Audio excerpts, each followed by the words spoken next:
If you've found your way here tonight, something inside you is asking for rest. Maybe your mind won't stop spinning with worry.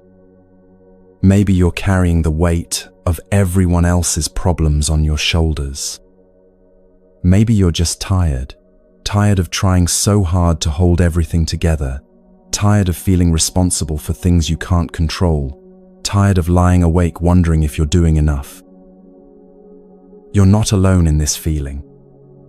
Around the world right now, people just like you are searching for that deep kind of peace that doesn't depend on everything going perfectly. If it feels right to you, take a moment to let us know where you're listening from and what time it is in your world. There's something beautiful about knowing we're all sharing this journey together, even across different time zones and circumstances. While you're here, please make yourself as comfortable as possible. Maybe adjust your pillow, pull up a soft blanket, or simply let your body settle into whatever position feels most restful. This is your time, your space, your permission to finally put down whatever you've been carrying. Welcome to Moonmind Temple, where ancient wisdom meets modern peace. Over the next few hours, we're going to walk together through teachings that have helped people find deep rest for over 2,000 years. These aren't complicated spiritual practices or abstract ideas you'll never use. They're simple truths that will change how you carry yourself through the world, starting tonight. Tonight is about learning to distinguish between what's yours to hold and what's yours to release.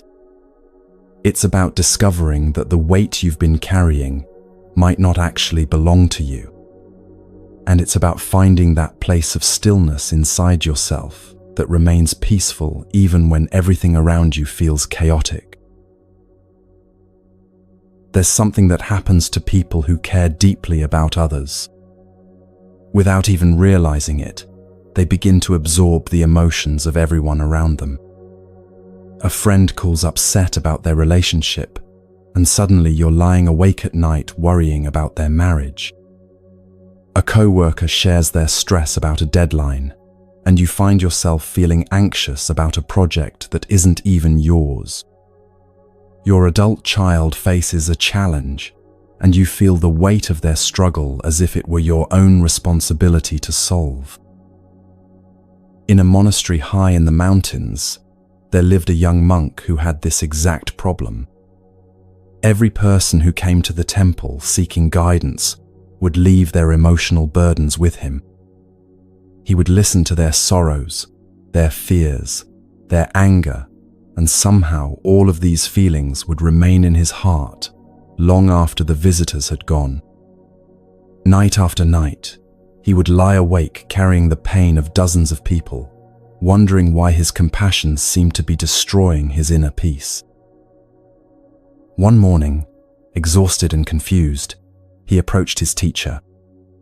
"Master," he said, "I try to help everyone who comes to me with their problems. I listen to their pain, I carry their worries, I lose sleep thinking about their struggles. But the more I try to help, the more exhausted I become. What am I doing wrong?" The teacher led him to a well in the courtyard and pointed to the bucket beside it. "Tell me," the teacher said gently, "when you draw water from this well to give to a thirsty person, do you also drink the entire bucket yourself?" The young monk looked puzzled. "Of course not, master. I would give them the water and keep only what I need." The teacher smiled with infinite kindness. "Then why, when someone brings you their emotional pain, do you drink their entire bucket of suffering and leave them with empty hands?" This simple question changed everything for the young monk, and it can change everything for you too. You can offer compassion without absorbing pain.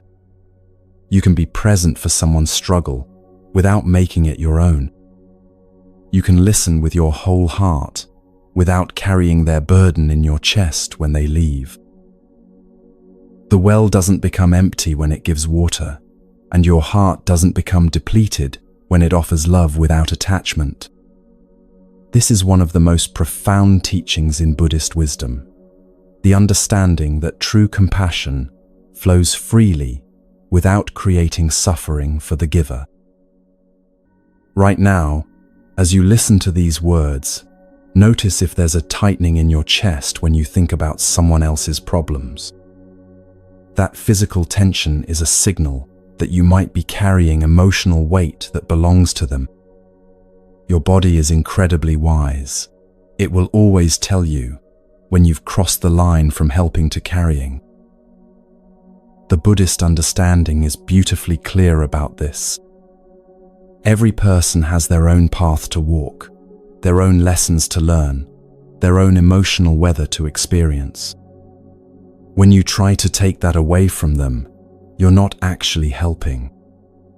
You're interfering with their growth while exhausting your own spirit. It's like trying to breathe for someone else, impossible and harmful to both of you. There's a fundamental difference between empathy and absorption. Empathy allows you to understand and connect with someone's experience. Absorption means you take on their experience as if it were your own. One creates connection and healing, the other creates confusion and depletion.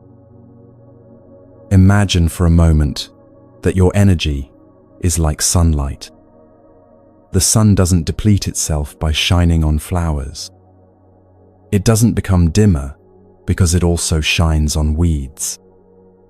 It simply radiates its natural warmth and lets each plant respond in its own way. You can offer the same kind of presence to others, warm, steady, available, but not responsible for how they grow. In another village, there was an old woman known throughout the region for her incredible peace. People would travel for days to bring their troubles to her door. They would arrive heavy with sorrow and somehow leave feeling lighter, clearer, more capable of handling their own lives. But here's what surprised everyone who knew her. She never seemed drained by these interactions. Even after the most intense conversations, she would return to her garden with the same gentle smile, the same quiet contentment.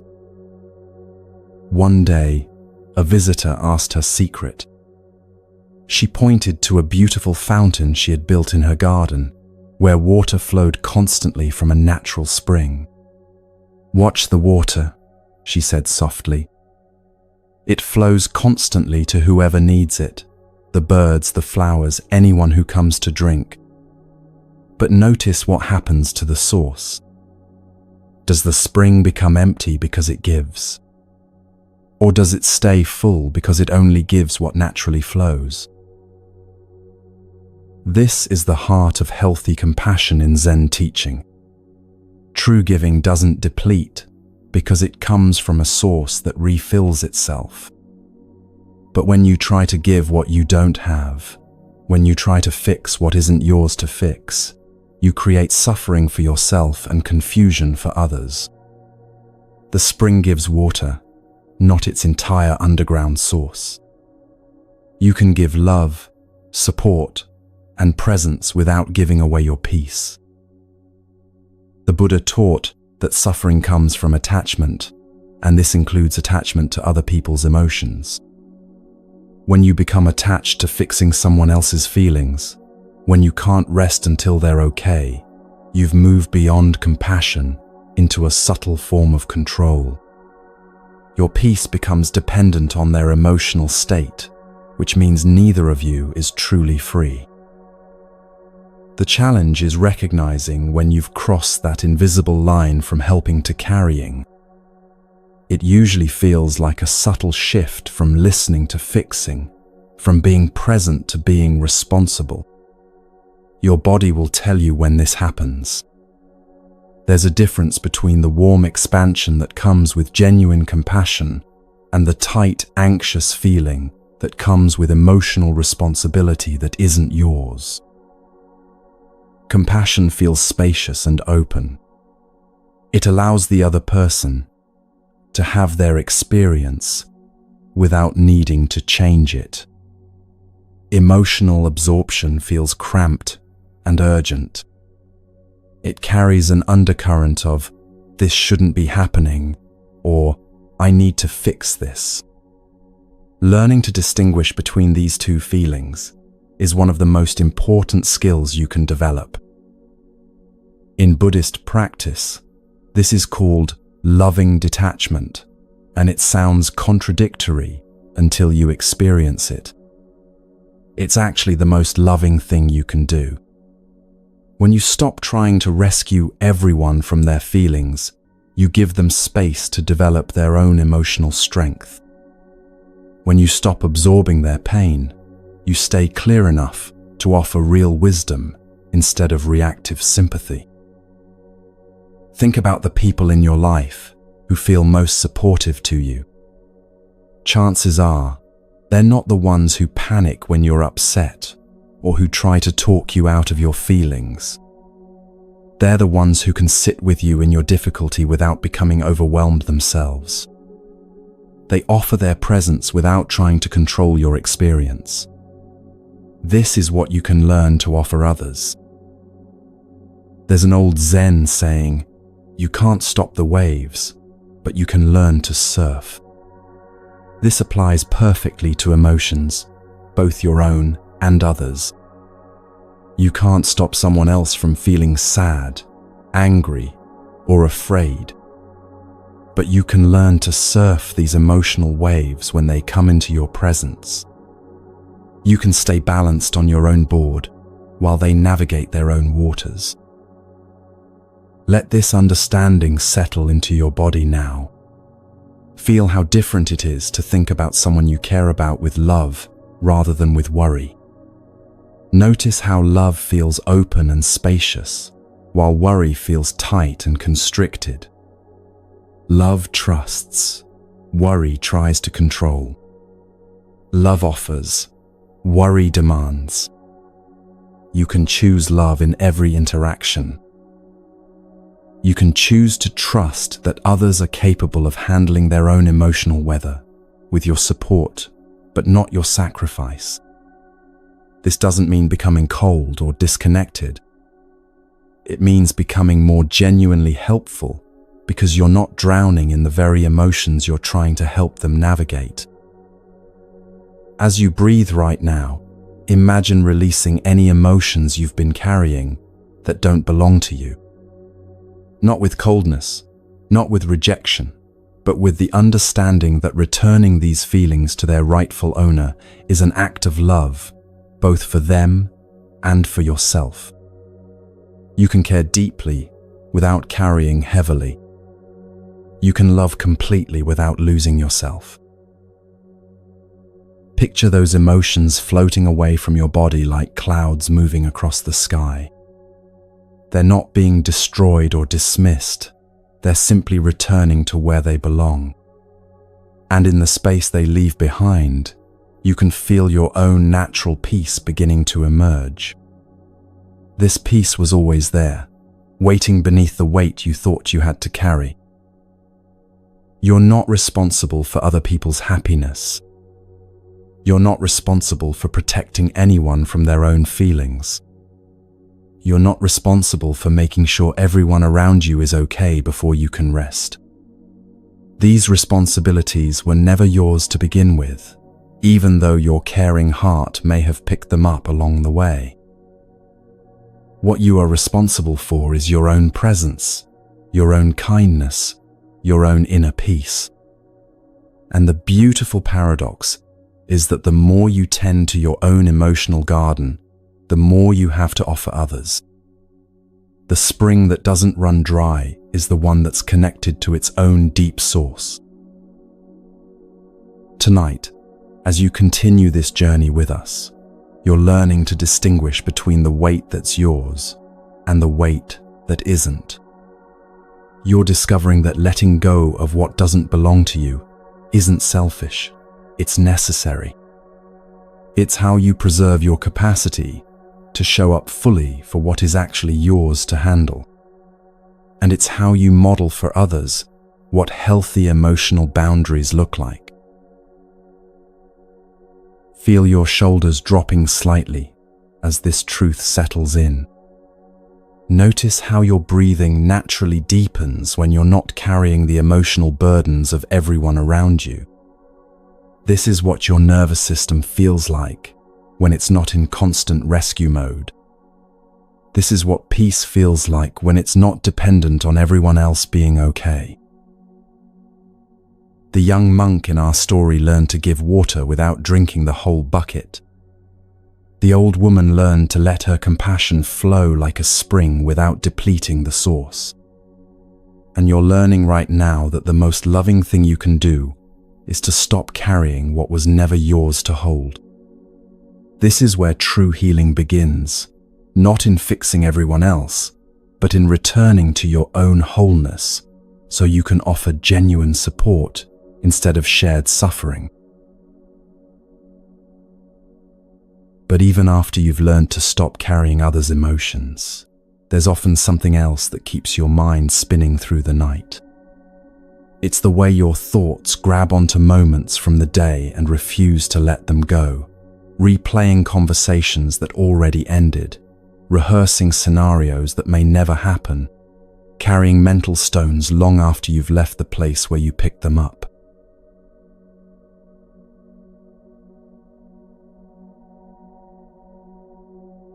There's a story that's been told in Zen monasteries for centuries about two monks who were traveling together on a long journey. They came to a river where the water was high and the current was strong.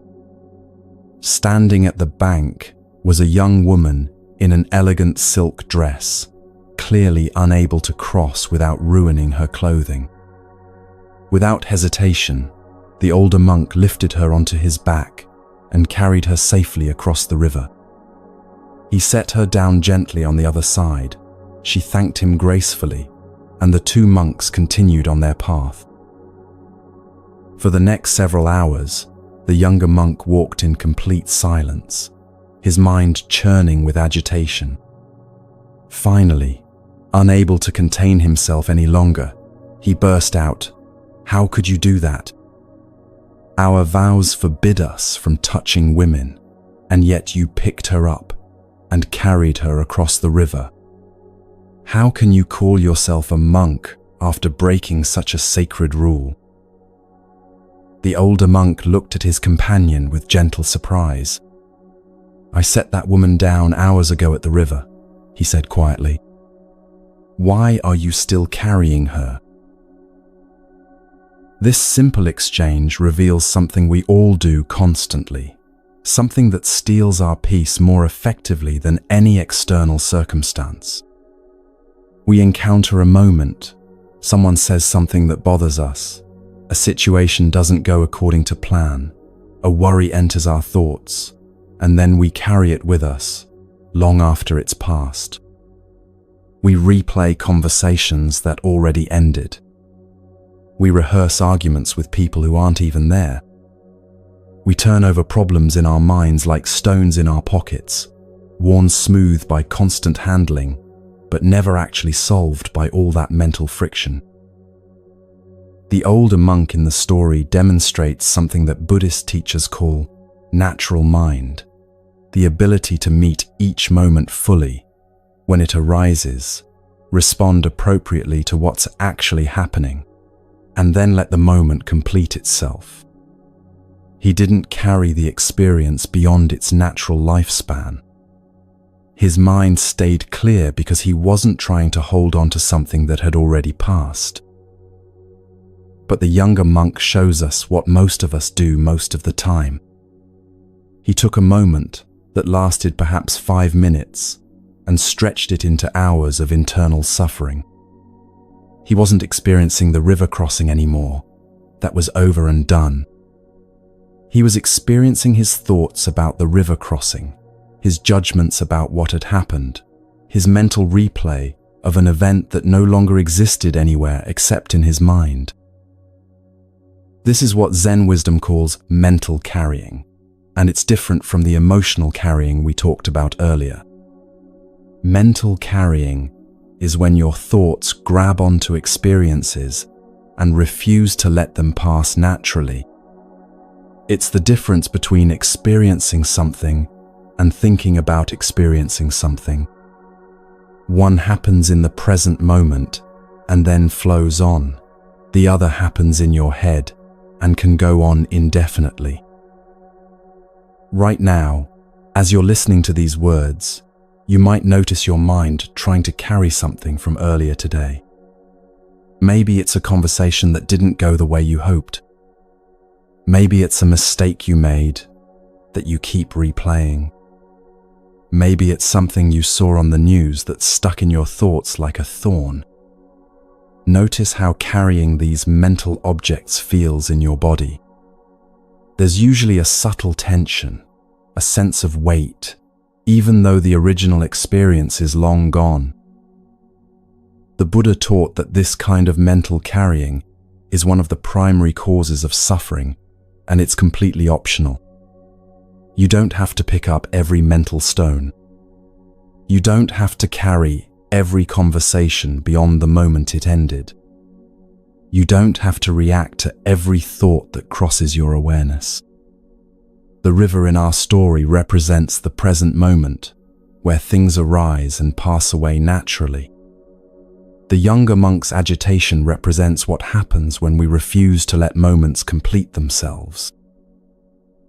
Life is constantly flowing, like that river the monks crossed. Experiences arise, peak, and dissolve in a natural rhythm. But our minds want to dam up certain moments and hold on to them. We replay conversations, worry about future scenarios, and argue with decisions that have already been made. None of this mental activity changes anything about reality, but it steals our peace and keeps us from being fully present to what's actually happening now. There's a profound difference between responding to life and reacting to thoughts about life. When you respond, you're present with what's actually occurring. When you react, you're often fighting with memories, projections, or mental interpretations that may have very little to do with what's real in this moment. The older monk responded to the woman's actual need. The younger monk reacted to his thoughts about what had happened. Consider how many of your daily stresses come from this mental carrying. How much of your worry is about things that haven't happened yet? How much of your anger is about conversations that ended hours or days ago? How much of your anxiety comes from rehearsing scenarios that may never occur? When you really examine it, you might discover that most of your mental suffering happens not during difficult events, but during the endless mental replay of those events. In one monastery, there was a monk who had developed such a habit of mental carrying that he would lie awake at night, replaying not just his own conversations, but conversations he had overheard between other people. His mind had become like a recorder that never stopped playing back the day's events. He would analyze what people meant by their tone of voice, worry about misunderstandings that might not have occurred, and rehearse better responses to situations that were already over. When he brought this problem to his teacher, the teacher led him to the temple bell. "Strike the bell," the teacher said. The monk struck it, and a clear, resonant tone filled the air. "Now," said the teacher, "make the sound continue without striking the bell again." The monk looked confused. "But master, the sound has already faded. I can't make it continue without striking the bell again." "Exactly," smiled the teacher. "So why do you keep trying to make conversations continue long after they've naturally ended?"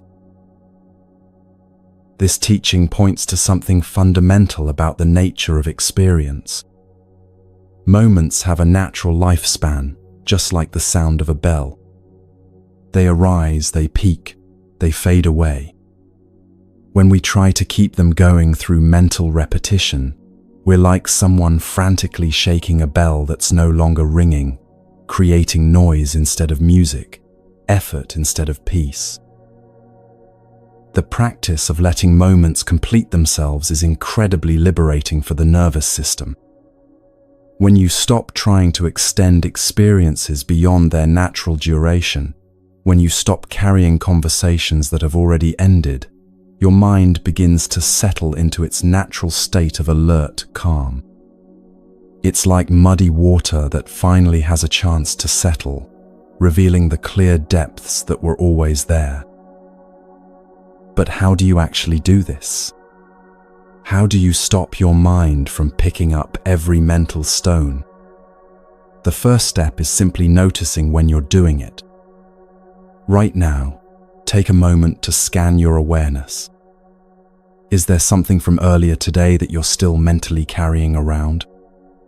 Maybe it's a conversation that didn't go well, a decision you're second-guessing, or a worry about something that might happen tomorrow. Feel the weight of carrying this mental stone.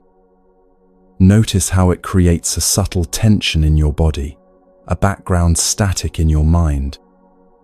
Now imagine setting it down, not because you don't care, but because carrying it isn't helping anything. It's just making you tired. This isn't about dismissing important concerns or avoiding necessary problem solving. It's about recognizing the difference between productive thinking and mental spinning. Productive thinking happens in focused periods, when you're actually working on a solution.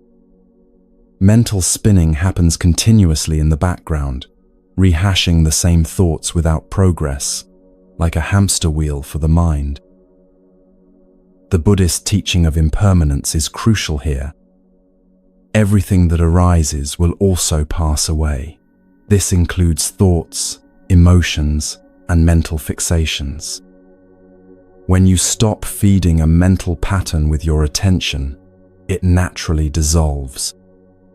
When you stop carrying thoughts beyond their useful lifespan, they complete themselves and fade away, just like the sound of the bell.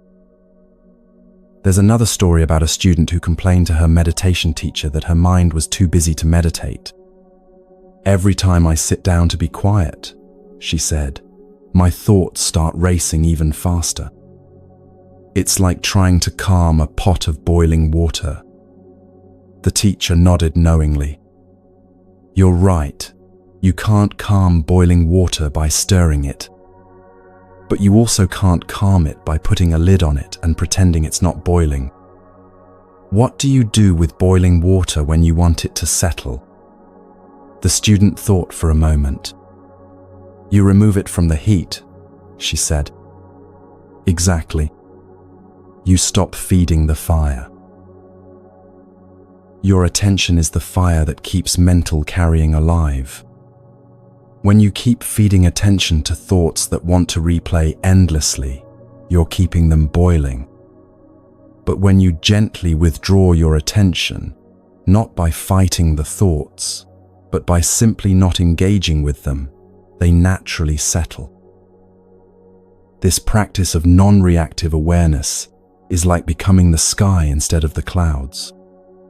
Clouds arise in the sky, move across it, and dissolve, but the sky itself remains unchanged. Thoughts arise in awareness, move through it, and dissolve, but awareness itself remains peaceful and clear. You can learn to identify more with the sky of awareness than with the passing clouds of thought. In Zen meditation, there's a beautiful teaching about sitting like a mountain while weather patterns pass by.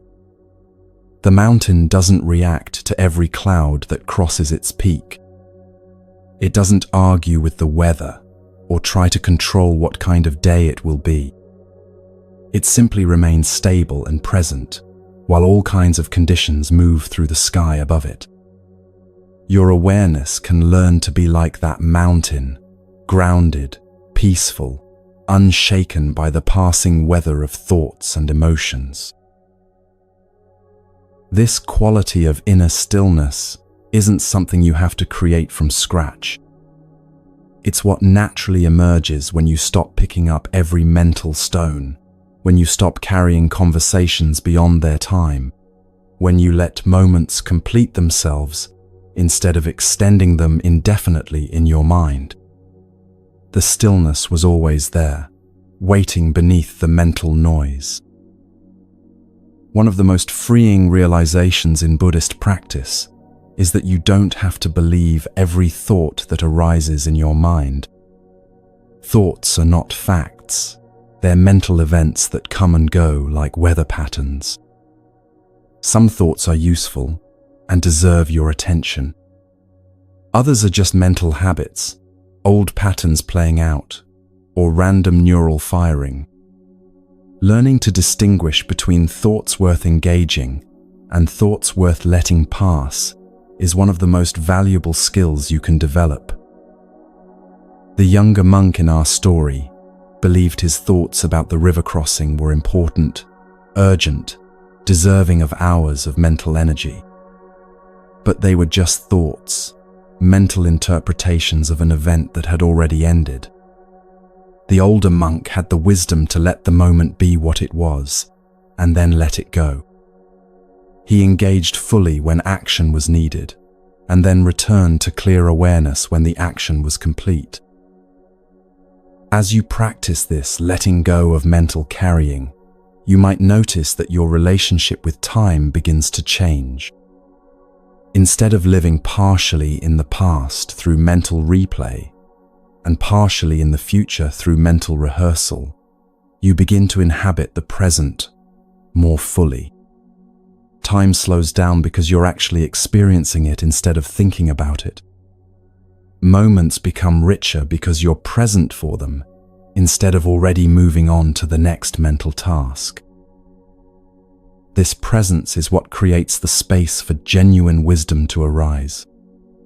When your mind isn't cluttered with mental stones from the day, when you're not carrying conversations that ended hours ago, there's room for fresh insight, creative solutions, and intuitive understanding.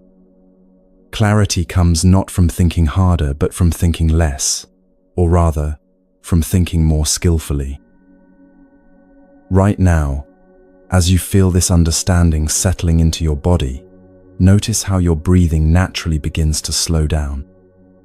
When the mind stops its constant reacting and carrying, the nervous system gets the message that it's safe to relax. Your shoulders might drop a little. Your jaw might soften. This is what happens when you finally set down the mental stones you've been carrying all day. The practice is simple but profound. When you notice your mind trying to carry something beyond its natural lifespan, gently set it down. When you catch yourself replaying a conversation that already ended, return to the present moment. When you find yourself rehearsing scenarios that may never happen, come back to what's actually here now. It's like training a puppy. Gentle, consistent, patient redirection back to the present. Some days this will be easier than others. Some mental stones feel heavier, some patterns run deeper, some habits are more entrenched. That's completely normal. The goal isn't to have a perfectly quiet mind. It's to develop the skill of not being controlled by every thought that arises. Even the Buddha described his mind as sometimes being like a monkey jumping from branch to branch. The difference is that he learned not to jump with it. As you continue to practice this throughout your day, you'll begin to notice how much energy you have when you're not constantly carrying mental weight. How much more present you can be with people when you're not distracted by conversations that already ended. How much clearer your thinking becomes when your mental space isn't cluttered with old thoughts that have outlived their usefulness. The river keeps flowing whether we try to dam it up or not. Moments keep arising, and passing, whether we try to hold on to them or not. The question is whether you'll flow with this natural rhythm or exhaust yourself trying to make the current run backward. The older monk understood this natural flow. He acted when action was needed and then returned to stillness when the action was complete. Tonight, as you prepare for rest, you can practice this same wisdom. Let the conversations from today be complete. Let the decisions you made stand as they are. Let the worries about tomorrow exist in tomorrow, not in this moment. Set down the mental stones one by one, not because the concerns aren't real, but because carrying them through the night won't solve them. It will only steal your rest and cloud your clarity for tomorrow. Feel yourself becoming more like that mountain, stable, present, unshaken by passing mental weather. The thoughts can come and go like clouds across the sky of your awareness, but you remain centered, clear, at peace. This is your natural state when you're not mentally carrying what has already passed or what has not yet arrived. The older monk set the woman down at the river and walked on in peace. You can set down whatever you've been carrying and rest in the same kind of natural freedom. This moment is complete in itself. This breath is enough. This awareness, clear and spacious, is your true home.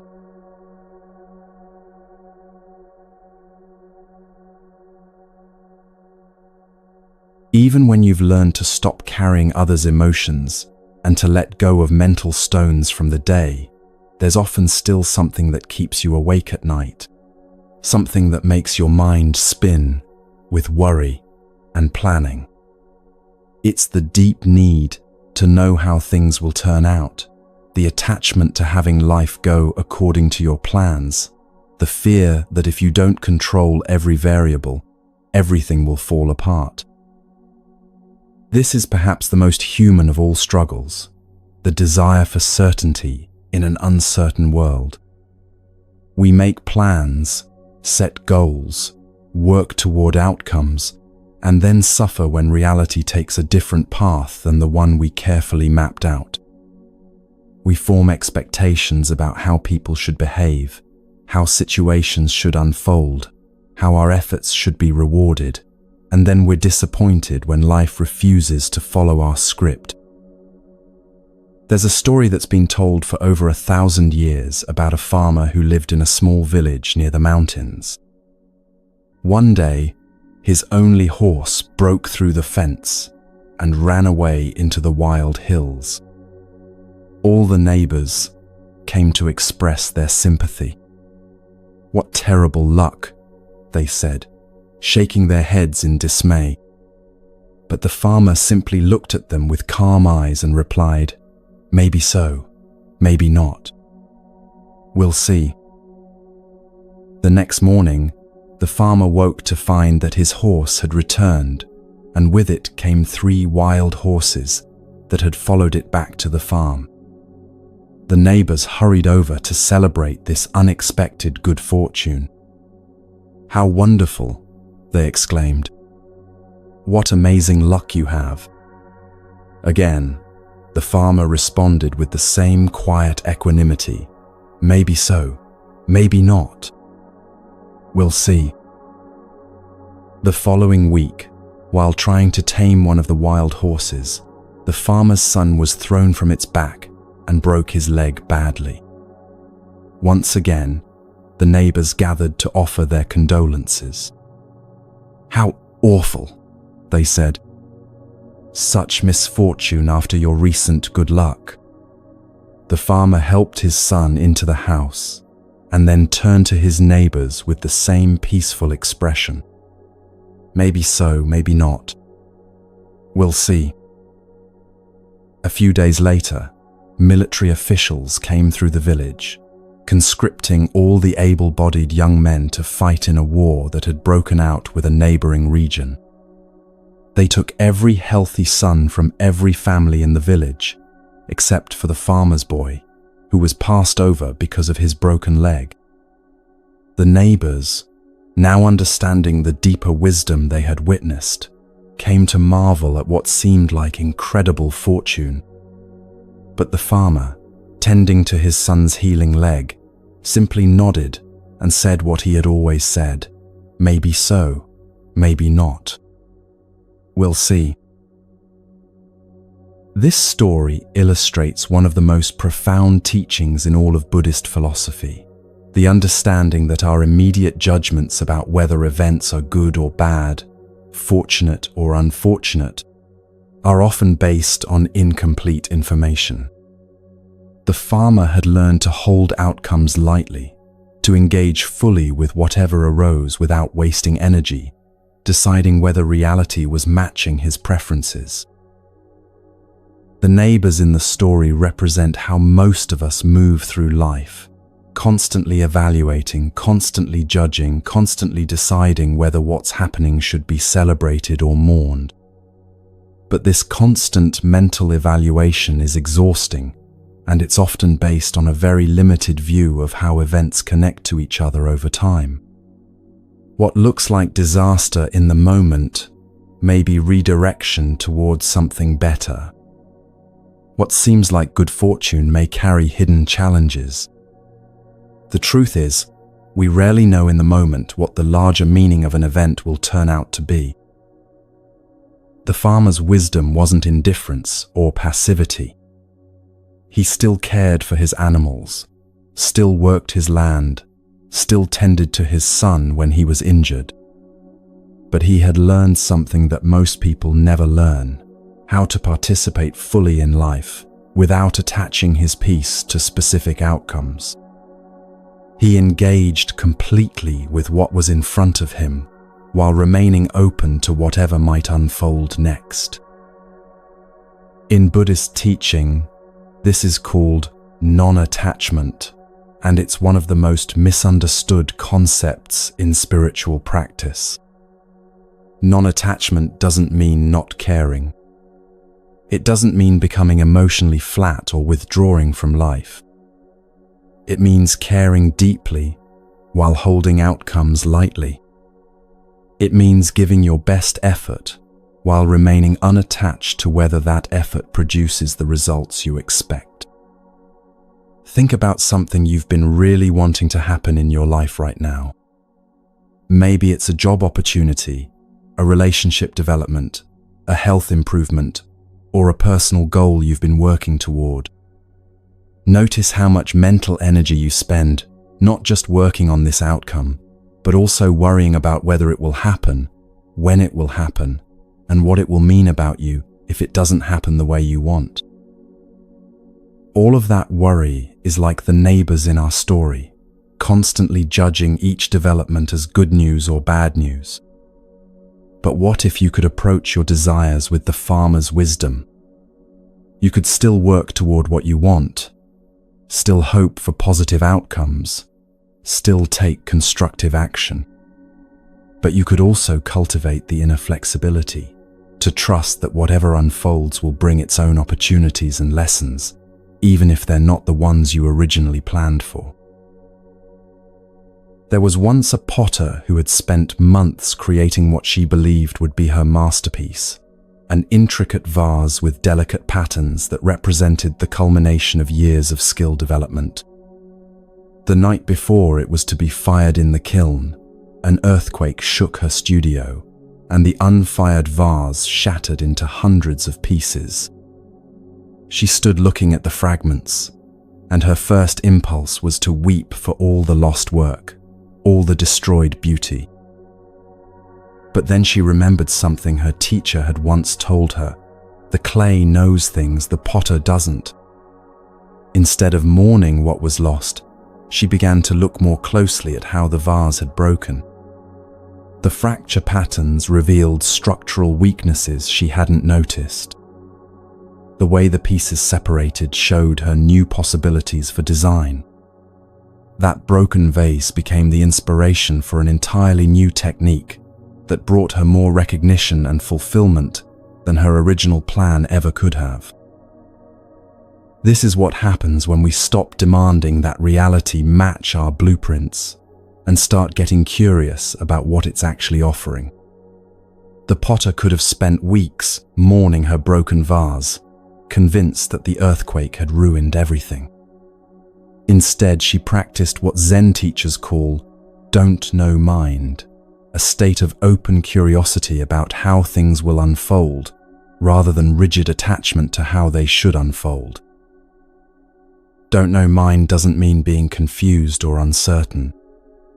It means holding your plans and expectations lightly enough that you can recognize opportunities that don't match your original vision. It means being like a scientist who's genuinely interested in the results of an experiment, rather than someone who's already decided what the data should show. This shift in perspective is incredibly relaxing for the nervous system. When you're not constantly fighting with reality, when you're not pouring energy into resisting what's already happening, your body can finally release the chronic tension that comes from trying to control the uncontrollable.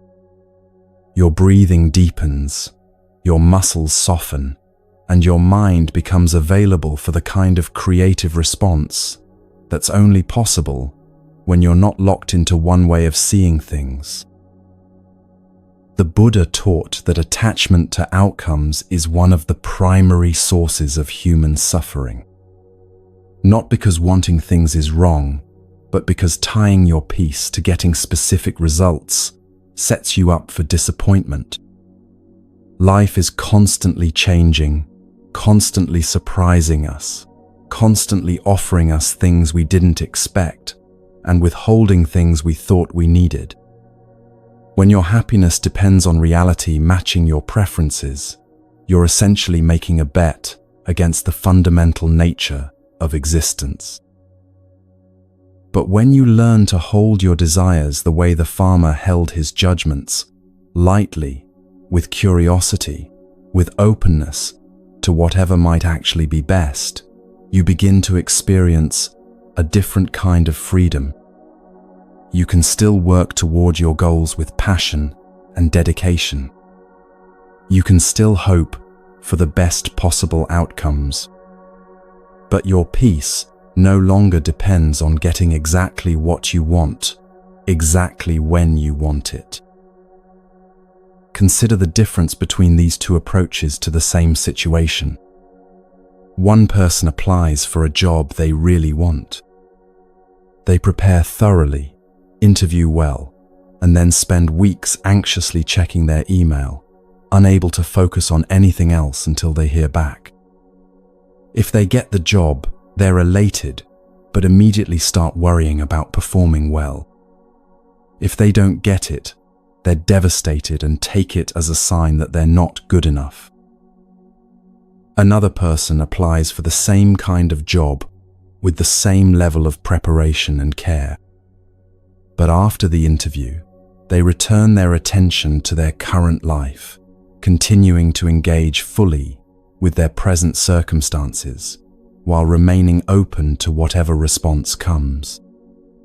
If they get the job, they're pleased and ready to engage with the new opportunity. If they don't get it, they trust that either something better is coming, or they have more to learn in their current situation.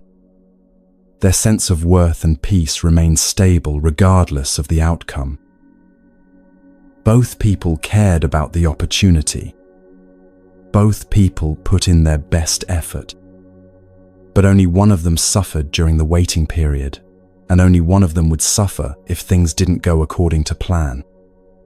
The difference wasn't in how much they cared, it was in how they held their caring. This is what the farmer understood that his neighbors didn't. You can be fully invested in life without being attached to life going according to your script. You can care deeply about outcomes without making your peace conditional on getting them. You can work wholeheartedly toward your goals while remaining open to the possibility that something even better might emerge from an unexpected direction. In a monastery garden, there once grew a tree that the monks had tended carefully for many years. They had a vision of how it should grow straight and tall, with branches reaching symmetrically toward the sky. But the tree had other ideas. It grew in a twisted, asymmetrical way that frustrated the monks who kept trying to guide it back to their ideal shape. One day, a master teacher visited the monastery and saw the monks struggling with their tree. "Why are you fighting with this tree?" he asked gently. "We're trying to help it grow properly," they explained. "But look how beautiful it already is," the teacher replied. "Its twisted trunk makes it strong in the wind. Its asymmetrical branches create interesting patterns of light and shadow. You've been so focused on your idea of how it should look that you've missed how beautiful it actually is." This story reveals how attachment to specific outcomes can blind us to the beauty and opportunities that are actually present in our lives. The monks weren't bad gardeners, they were loving caretakers who had a clear vision. But their attachment to that vision was preventing them from appreciating the unique beauty that was actually emerging. How often do we do this in our own lives? How often do we miss the gifts that are actually being offered because we're so focused on the gifts we think we should be receiving? How much beauty do we overlook because it doesn't match our preconceived notions of how our lives should unfold? The practice of releasing attachment to outcomes begins with recognizing how much energy you're currently putting into trying to control things that are ultimately beyond your control. You can control your effort, your attitude, your response to what happens. But you can't control other people's decisions, market conditions, timing, or the countless variables that determine how your efforts will be received by the world. When you try to control these uncontrollable factors, you create a constant state of tension in your nervous system. It's like trying to steer a boat by gripping the ocean itself instead of working with the wind and currents. The ocean will do what it does regardless of how tightly you grip it, but the gripping will exhaust you and make you less effective at actually navigating. Right now, as you're listening to these words, you might be able to feel some of that tension in your body. Maybe it's in your shoulders, where you've been carrying the weight of trying to make things happen on your timeline. Maybe it's in your jaw, clenched from the effort of trying to control outcomes through willpower. Maybe it's in your chest, tight from holding your breath while waiting for life to give you what you think you need. Take a moment to breathe into those tense places. Imagine releasing the grip you've been holding on your expectations. Not because you're giving up on your dreams, but because you're learning to hold them the way you would hold a butterfly, gently, with open hands, allowing it the freedom to land or fly as its nature dictates. This doesn't mean becoming passive or stopping your efforts toward meaningful goals. The farmer in our story didn't stop farming just because he couldn't control the weather. The potter didn't stop making ceramics just because one piece broke. They continued to engage fully with their work, while remaining unattached to having that work produce only the results they originally envisioned. There's a beautiful paradox in this teaching. When you stop being attached to specific outcomes, you often become more effective at achieving positive results. This happens because non-attachment frees up the mental and emotional energy that was being consumed by worry, control, and resistance. That energy becomes available for creativity, intuition, and responsive action. Non-attachment also makes you more resilient when things don't go according to plan. Instead of seeing setbacks as failures, you begin to see them as information. Instead of wasting energy on disappointment, you can quickly redirect your efforts toward new possibilities. Instead of taking unexpected outcomes personally, you can remain curious about what they might be pointing you toward. The farmer's repeated response, "Maybe so, maybe not, we'll see," represents a profound trust in the unfolding of life. It's not fatalism or resignation. It's an active faith that reality often knows things we don't. It's the wisdom to recognize that our perspective is always limited, our timeline is always impatient, and our preferences are often based on incomplete information. As you practice holding your desires more lightly, you might notice that your relationship with time begins to change. When you're not constantly trying to force outcomes to happen on your schedule, you can settle into the natural rhythm of how things actually unfold. You become less rushed, less anxious about timing, more able to appreciate the process rather than fixating on the destination. This shift also transforms how you relate to other people. When you stop needing them to behave in specific ways for you to be happy, you can love them more freely. When you release your attachment to how they should respond to your efforts, you can give more generously. When you stop trying to control their choices, you can enjoy their company without the underlying tension of unmet expectations.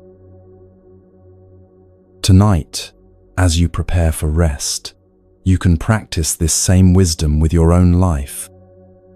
Instead of lying awake worrying about whether your efforts will produce the results you want, you can trust that whatever unfolds will carry its own gifts and opportunities.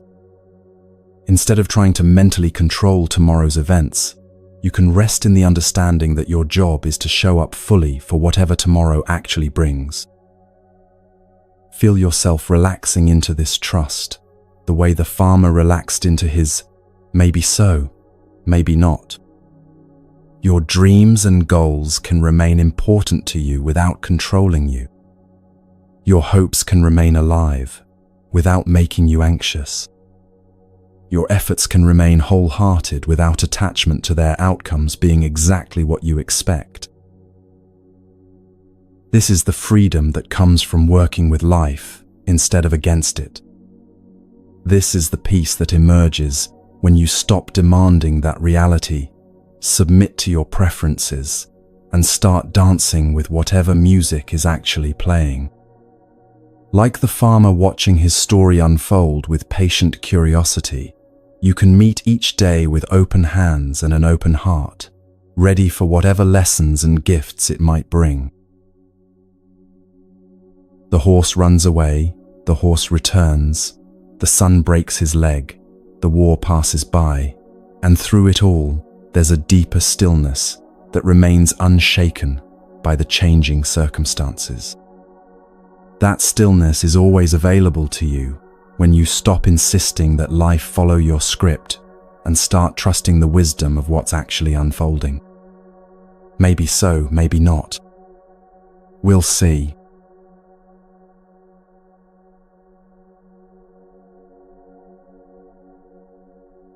Even when you've learned to stop carrying others' emotions, to release mental reactivity, and to hold outcomes lightly, there's often still something that weighs on your heart in the quiet moments before sleep. It's the echo of things that already happened, words you wish you hadn't said, chances you wish you'd taken, moments you replay over and over with the futile hope that somehow, if you think about them enough, you might be able to change how they unfolded. There's an ancient story about a monk who was sweeping the temple courtyard one autumn morning when his broom struck a small pebble. The stone flew through the air and hit a piece of dried bamboo with a clear, resonant sound that seemed to hang in the air longer than such a simple strike should have. In that moment, hearing that pure tone, the monk experienced a profound awakening about the nature of time and memory. Later, when other monks asked him to explain what had happened in that moment of insight, he said simply, "The stone taught me that the past cannot be changed, but its echo can either disturb our peace or awaken our wisdom. The sound was beautiful not because I could hold on to it, but because I could let it complete itself and fade away naturally."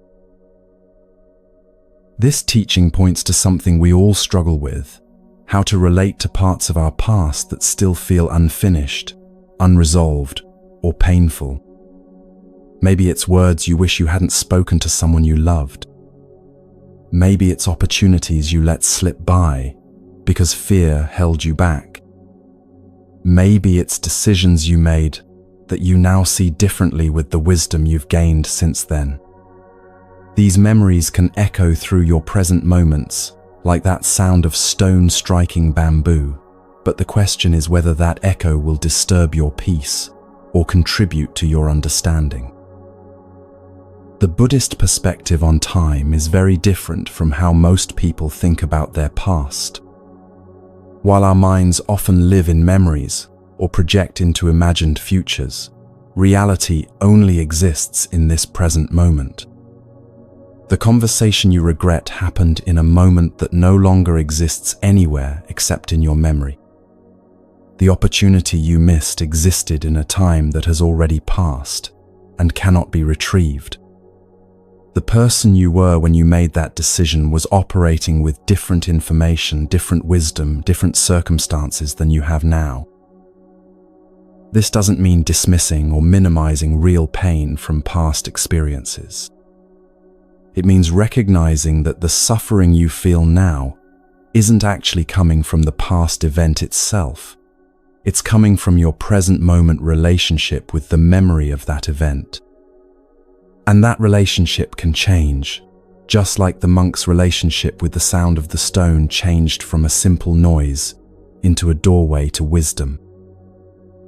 There was once a woman who carried deep regret about harsh words she had spoken to her mother during their last conversation before her mother passed away. For months, she replayed that final exchange, wishing she could take back what she'd said, wishing she'd been more patient, more loving. The weight of this regret was stealing her sleep and clouding every happy memory she had of her mother with sadness.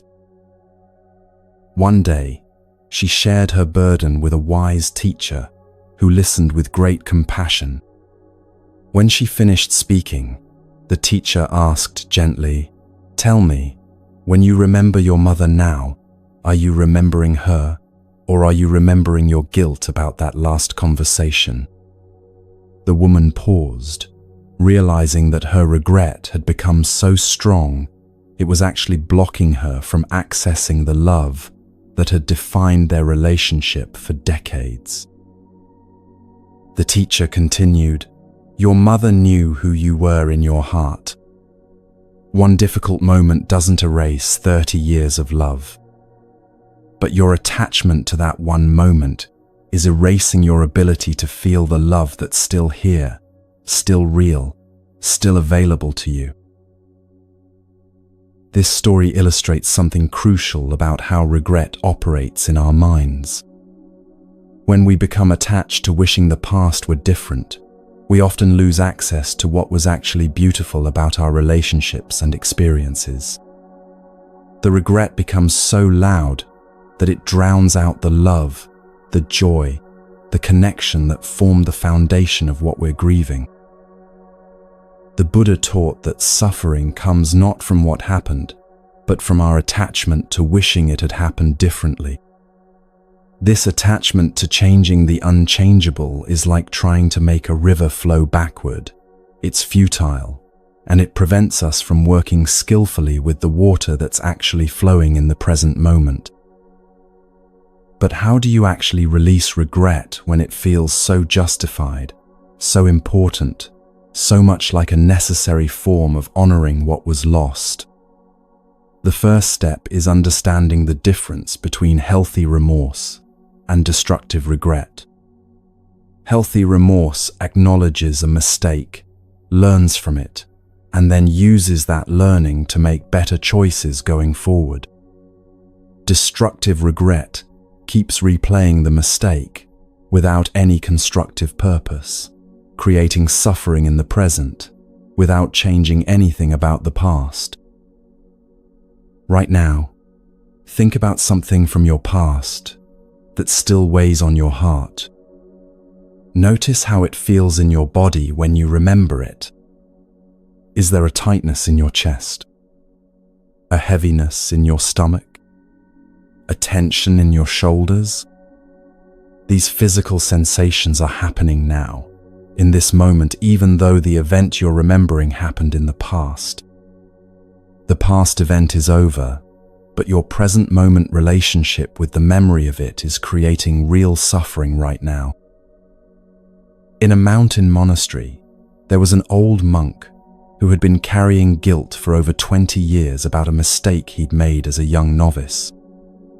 He had accidentally broken a precious statue that had been in the temple for centuries, and despite the forgiveness of his teachers and community, he continued to punish himself for that moment of carelessness.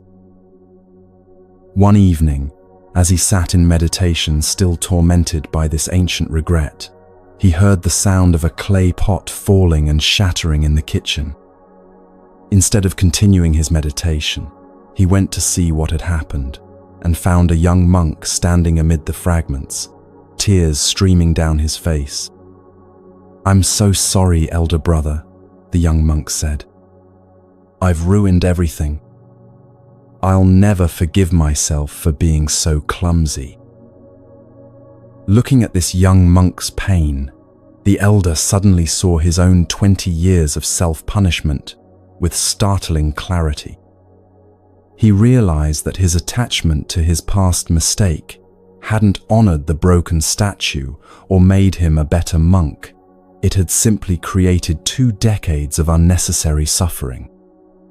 In that moment, he felt both his own regret and his compassion for the young monk dissolve into a deeper understanding. "Brother," he said gently, kneeling to help gather the fragments, "this pot served its purpose beautifully until this moment. Now its purpose is complete, and ours is to clean up mindfully and continue serving with whatever pots remain. The pot doesn't need our guilt to honor what it gave us. It needs our gratitude and our attention to what's still here to be cared for." This teaching reveals something profound about the nature of guilt and regret. We often think that continuing to feel bad about past mistakes is a way of honoring what was damaged or showing respect for what was lost. But guilt doesn't resurrect broken statues or repair damaged relationships. It only creates more suffering in the present moment, while blocking our ability to serve life more skillfully going forward. The monk's realization points to what Buddhist teachers call the difference between holy remorse and neurotic guilt. Holy remorse feels the genuine sadness of a mistake, learns whatever lessons are available, and then channels that learning into more conscious action. Neurotic guilt replays the mistake endlessly without any constructive purpose, like a broken record that can't move on to the next song. One of the most liberating insights in Buddhist practice is recognizing that the person who made that past mistake was not exactly the same person you are now. You've learned things since then, grown in wisdom, developed new capacities for compassion and awareness. The version of you that exists in this moment has insights and skills that weren't available to the version of you who made that decision in the past. This doesn't excuse harmful actions or eliminate the importance of making amends when possible. It simply recognizes that identity is fluid, that people grow and change, and that holding your current self hostage for the actions of a previous version of yourself often prevents the very growth that would help you avoid similar mistakes in the future. Consider the woman grieving her last conversation with her mother. The person who spoke those harsh words was someone under stress, perhaps tired, perhaps triggered by old patterns that she hadn't yet learned to recognize.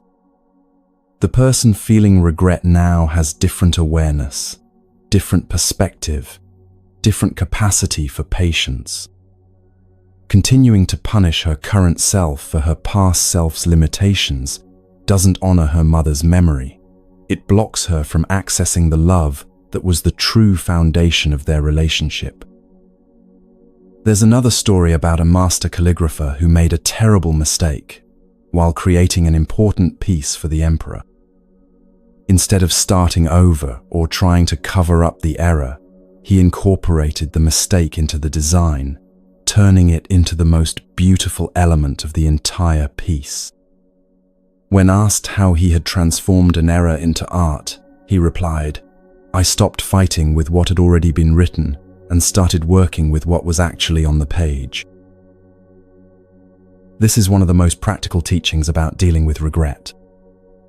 You can't erase what's already been written in the story of your life, but you can choose how to work with what's actually on the page. You can let past mistakes become sources of wisdom, compassion, and humility. You can allow the pain of regret to soften your heart toward others who are struggling with their own imperfections.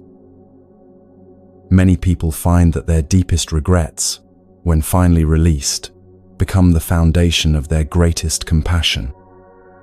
The parent who was too harsh with their children becomes an advocate for gentle parenting. The person who was judgmental in their youth becomes a source of acceptance for others' struggles. The one who made selfish choices learns to give more generously. The regret, when transformed through understanding rather than prolonged through guilt, becomes a teacher rather than a tormentor. But what about situations where you can't make direct amends? What about regrets involving people who have died, relationships that have ended, or opportunities that can never return?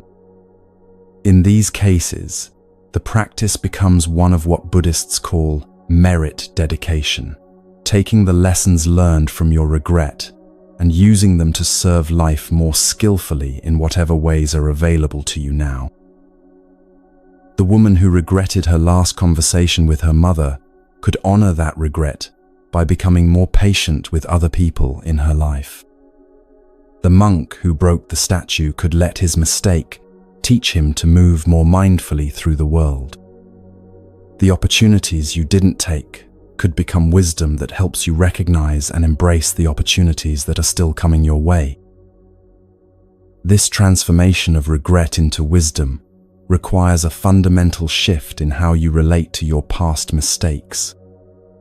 Instead of seeing them as evidence of your unworthiness or permanent character flaws, you begin to see them as part of your education in being human.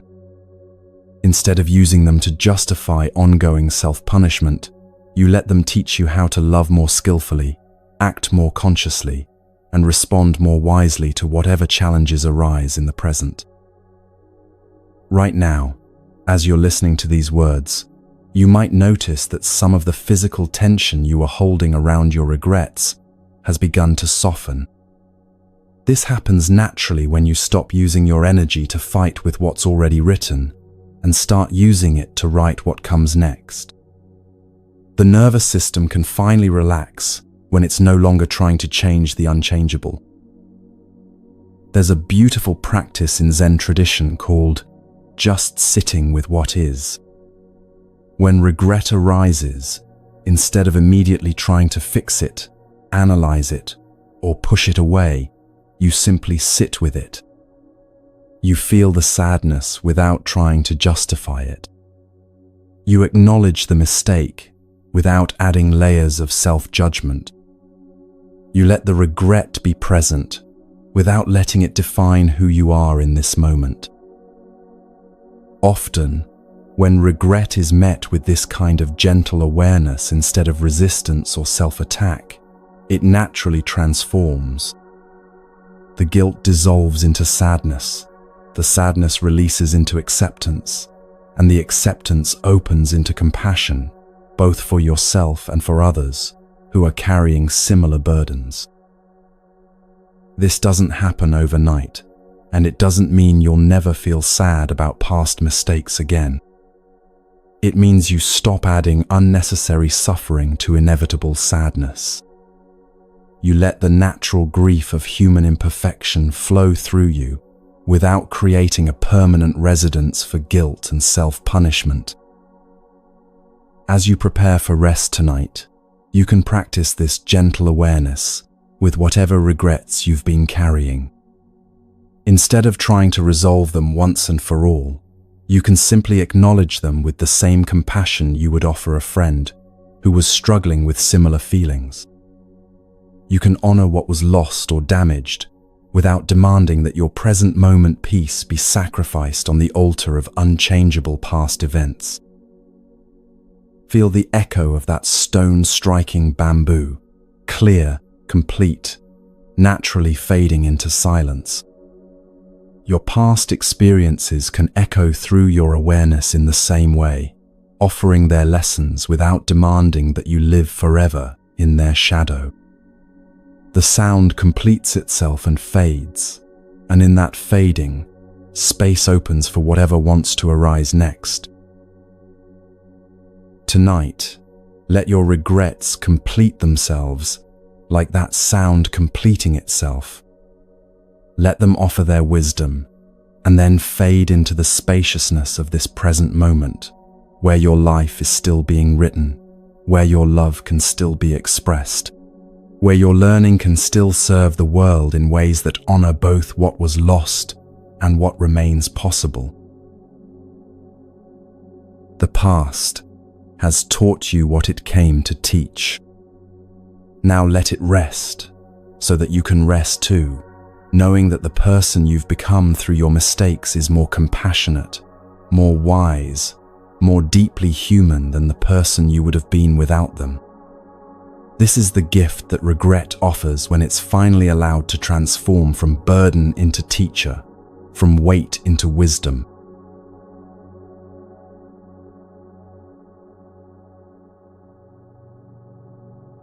After you've learned to release what doesn't belong to you, to stop carrying mental stones from the day, to hold outcomes lightly, and to make peace with what's already written in your story, something else begins to emerge from underneath all that effort and holding on. It's not something you have to create, or achieve, or work toward. It's something that was always there, waiting beneath the noise, like a clear lake that becomes visible only when you stop throwing stones into the water. This is the discovery of your natural stillness, not the forced quiet that comes from suppressing your thoughts, not the temporary peace that depends on perfect external conditions, but the deep, unshakable calm that is your mind's true nature when it's not constantly reacting to everything that arises. There's a story told in the mountains of Tibet about a young student who came to her teacher in great frustration. "Master," she said, "I've been trying to meditate for months, but my mind is like a wild horse that refuses to be tamed. The harder I try to make it still, the more it seems to buck and fight. How do I force my thoughts to be quiet?" The teacher led her to a window that looked out over a vast mountain range. "Tell me," she said gently, "when clouds move across the face of that mountain, does the mountain struggle to push them away? Does it fight with each cloud that passes over its peak?" The student looked out at the serene landscape and shook her head. "No, the mountain just remains still while the clouds pass by." "And yet," the teacher continued, "does the mountain become less of a mountain because clouds cross its face? Is it diminished when weather moves through the sky above it. Again, the student shook her head. The mountain remains exactly what it is, completely unaffected by whatever passes over it.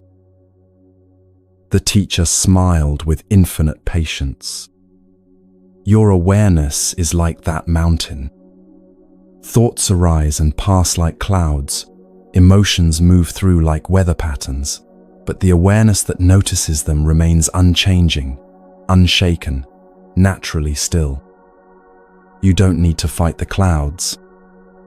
You only need to remember that you are the mountain, not the weather. This teaching points to something revolutionary about the nature of meditation and inner peace. Most people approach stillness like they're trying to create something that doesn't exist, when actually they're trying to uncover something that's always been there. Your natural stillness isn't something you manufacture through effort. It's what remains when you stop adding layers of reaction, resistance, and mental commentary to whatever arises in your experience. In Buddhist understanding, this awareness that remains constant beneath all changing experiences is what we truly are. The thoughts come and go, the emotions rise and fall, the sensations appear and disappear, but the awareness that witnesses all of this remains steady, clear, and naturally peaceful.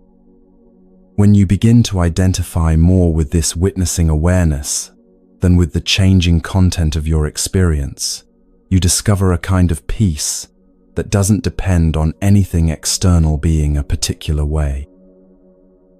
Think about it this way. Right now, as you're listening to these words, there's a part of you that's aware of the sound of the voice, aware of any thoughts that arise in response, aware of how your body feels, aware of the space around you. That awareness itself isn't struggling or grasping or trying to be different than it is. It's simply present, spacious, naturally calm. This is what meditation helps you recognize and rest in more consistently. But many people misunderstand what meditation is supposed to accomplish. They sit down expecting to achieve a state of no thoughts, or to feel blissful, or to solve their problems through spiritual practice. When their minds continue to generate thoughts, when difficult emotions arise, when they don't feel immediately peaceful, they conclude that they're doing it wrong. There was once a monk who sat by a muddy pond every day, trying to make the water clear through the force of his concentration. He would stare at the murky water, willing it to become transparent, growing more frustrated each day when his efforts seemed to have no effect. Other monks would pass by and see him sitting there, his face tense with effort, his body rigid with trying. One morning, an older monk sat down beside him. "Brother," he said kindly, "what are you doing here?"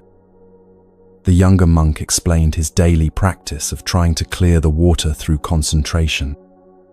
The elder nodded thoughtfully and then said, "Watch what happens when you simply stop stirring the mud." For the first time in months, the younger monk stopped trying to actively clear the water and simply sat quietly beside the pond. Within minutes, the particles that had been churning in the water began to settle on their own. The water gradually became clear and still, not through any effort on his part, but simply because he had stopped disturbing it. This is exactly how meditation works with the mind. The clarity and stillness you're seeking aren't created by your effort. They're revealed when you stop stirring up mental activity through constant reaction and resistance. When you sit quietly and simply witness whatever arises without trying to change it, fix it, or make it go away, your natural stillness gradually becomes apparent. The key word here is gradually. Just as the muddy water doesn't become crystal clear in an instant, Your mind doesn't usually settle into deep stillness immediately. There might be days when sitting quietly feels impossible, when your thoughts seem louder than ever, when emotions feel overwhelming. This doesn't mean you're failing at meditation. It often means you're finally becoming aware of mental activity that was already there but that you hadn't been noticing. In Zen practice, there's a beautiful saying, "You are perfect as you are, and you could use a little improvement." This seemingly contradictory statement points to something important about spiritual practice. Your essential nature, that awareness that witnesses everything, is already complete, already peaceful, already whole. But your habits of mind, your patterns of reaction, your ways of relating to experience, can definitely be refined and improved. Meditation isn't about becoming someone different than you already are.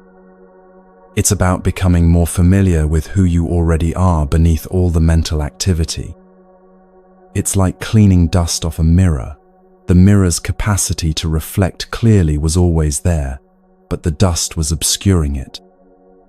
Your natural stillness is like that mirror's reflective nature, always present, sometimes hidden, but never actually damaged or lost.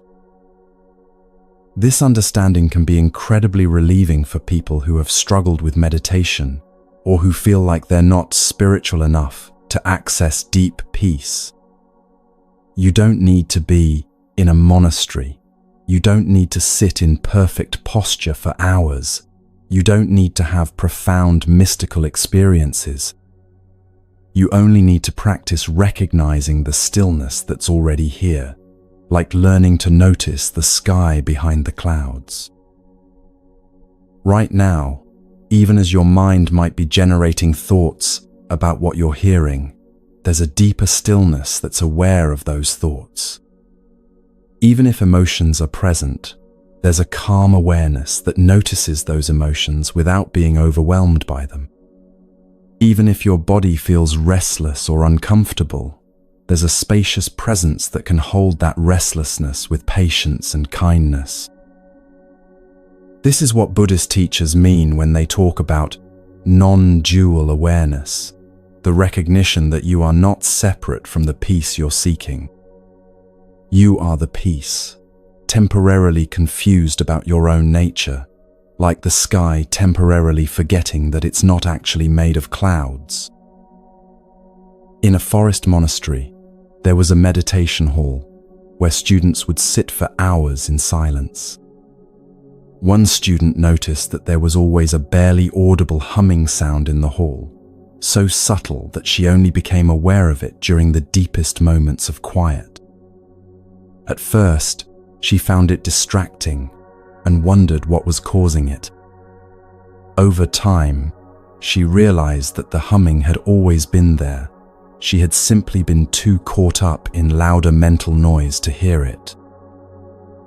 One day, she asked her teacher about this background sound. The teacher smiled and said, "That's the sound of the building settling, the air moving, life itself breathing. It was always there, but your mind had to become quiet enough to notice it. This is how it is with your natural stillness. It's always humming in the background of your experience, but you have to become still enough to hear it." This analogy beautifully captures how discovering your natural stillness actually works. It's not about creating something new, but about becoming quiet enough to notice what was always there. The stillness isn't hiding from you. You've just been too busy to feel it. It's not absent during difficult times. You've just been too caught up in the difficulty to remember it's there. The practice, then, becomes very simple. Instead of trying to force your mind into stillness, you learn to rest in the awareness that's already still. Instead of fighting with thoughts and emotions when they arise, you practice remaining as the spacious awareness that can hold them all without being disturbed. Instead of seeking peak experiences or special states, you learn to appreciate the ordinary miracle of consciousness itself. This shift from doing meditation to being meditation is one of the most important transitions in spiritual practice. When you're doing meditation, you're using techniques to try to achieve certain states. When you're being meditation, you're simply resting in your natural state of aware presence. Both approaches have their place, but being meditation is where the deepest peace is found. As you're listening right now, you can experiment with this being meditation. Instead of trying to concentrate on these words or control your thoughts about them, simply rest in the awareness that's already here, already listening, already present. Notice how this awareness doesn't strain or struggle or try to be anywhere other than where it is. It's naturally relaxed, naturally open, naturally still. This is what the mountain in our earlier story represents. Not a cold, dead stillness, but a vibrant, alive presence that remains unshaken while allowing all of life to move through and around it. Your natural stillness has this same quality. It's not the stillness of a rock, but the stillness of space itself, infinitely open, completely allowing, totally at peace with whatever appears within it. When you begin to rest more consistently in this natural stillness, several things start to happen. First, you become less reactive to external circumstances because you're less identified with the mental and emotional reactions that arise. You still feel emotions, but you don't become them. You still have thoughts, but you don't become lost in them. You remain centered in the stillness, while allowing everything else to come and go freely. Second, you develop what Buddhists call equanimity, a kind of balanced responsiveness to life that doesn't swing between extremes of elation and despair. From the perspective of natural stillness, both pleasant and unpleasant experiences are seen as temporary weather patterns moving through the sky of awareness. You can appreciate the beautiful ones without clinging to them, and endure the difficult ones without being overwhelmed by them. Third, you begin to trust yourself in a deeper way. When you know that there's a place of stillness within you that can't be damaged by external circumstances, you feel more confident about facing whatever life brings. You stop looking to the outside world to provide you with peace, because you've discovered the peace that's built into your very nature. There's an old Zen story about a student who asked her teacher, "How do I maintain this stillness when I leave the meditation hall and go back into the busy world?" The teacher replied, "Do you think the sky stops being the sky when it's full of clouds? Does space become less spacious when it's filled with objects? Your stillness doesn't disappear when your life gets busy. You just forget to notice it's there." This is perhaps the most practical teaching about natural stillness. It's always available, regardless of what's happening around you or within you. The mother caring for a crying baby can access it. The person dealing with work stress can find it. The individual facing illness or loss can rest in it. It's not dependent on external, quiet, or perfect circumstances. It's the background of all experience, as available in chaos as it is in silence. As you feel this understanding settling into your body, you might notice that your breathing has naturally slowed and deepened. This happens spontaneously when you stop trying to control your experience and start resting in the awareness that's already at peace with whatever is arising. Your nervous system recognizes this as a return to your natural state and begins to relax accordingly. Tonight, As you prepare for sleep, you can practice resting in this natural stillness.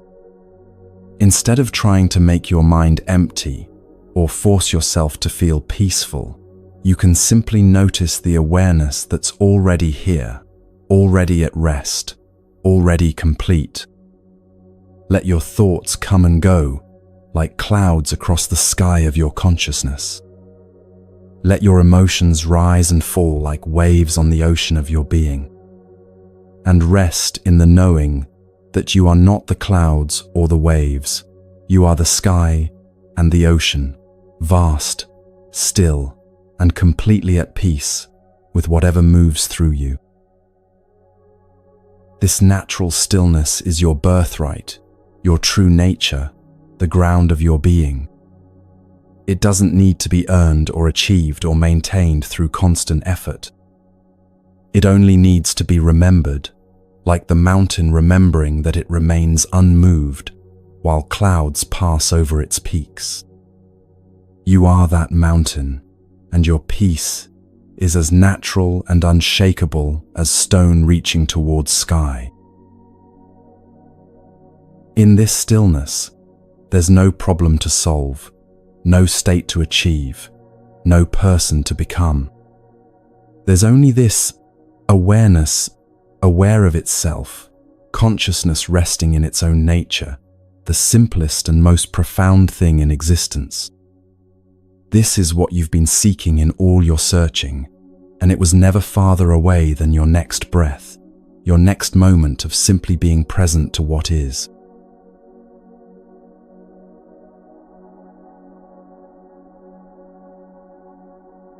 Now that you've discovered the natural stillness that remains constant beneath all changing experiences, you might wonder what to do when powerful emotions arise that seem to disturb that peace. What happens when anger burns through your awareness like wildfire, or when grief feels so heavy it seems to crush the very stillness you've worked to cultivate? What do you do with the intensity of fear, the overwhelming nature of sadness, or even the desperate quality that sometimes accompanies great joy? The beautiful truth that Buddhist wisdom reveals is that these emotions aren't enemies of your peace. They're energy that can be transformed and channeled, like fire that can either burn down a house or warm a home, depending on how skillfully it's tended. In a monastery nestled deep in the mountains, there was a monk whose job was to tend the sacred fire that burned continuously in the main temple. This fire provided warmth during the harsh winters, light during the dark hours, and heat for cooking the community's simple meals. But fire, as the monk learned, required constant attention and skill to remain beneficial rather than destructive. One day, a young novice asked him, "Brother, how do you keep the fire from burning too hot and consuming everything, yet prevent it from growing so weak that it provides no warmth?" The monk smiled and gestured toward the carefully arranged logs. "I don't try to eliminate the fire's nature," he said. "Fire wants to burn. That's what makes it fire. But I can choose what fuel to give it, when to provide more air, and when to let it settle into glowing coals. The fire's energy remains the same, but how I work with that energy determines whether it serves life or destroys it." This is exactly how Buddhist practice approaches emotions. Emotions are not problems to be solved or states to be eliminated. They're energy moving through your system, and like fire, this energy can be incredibly beneficial when it's understood and skillfully directed.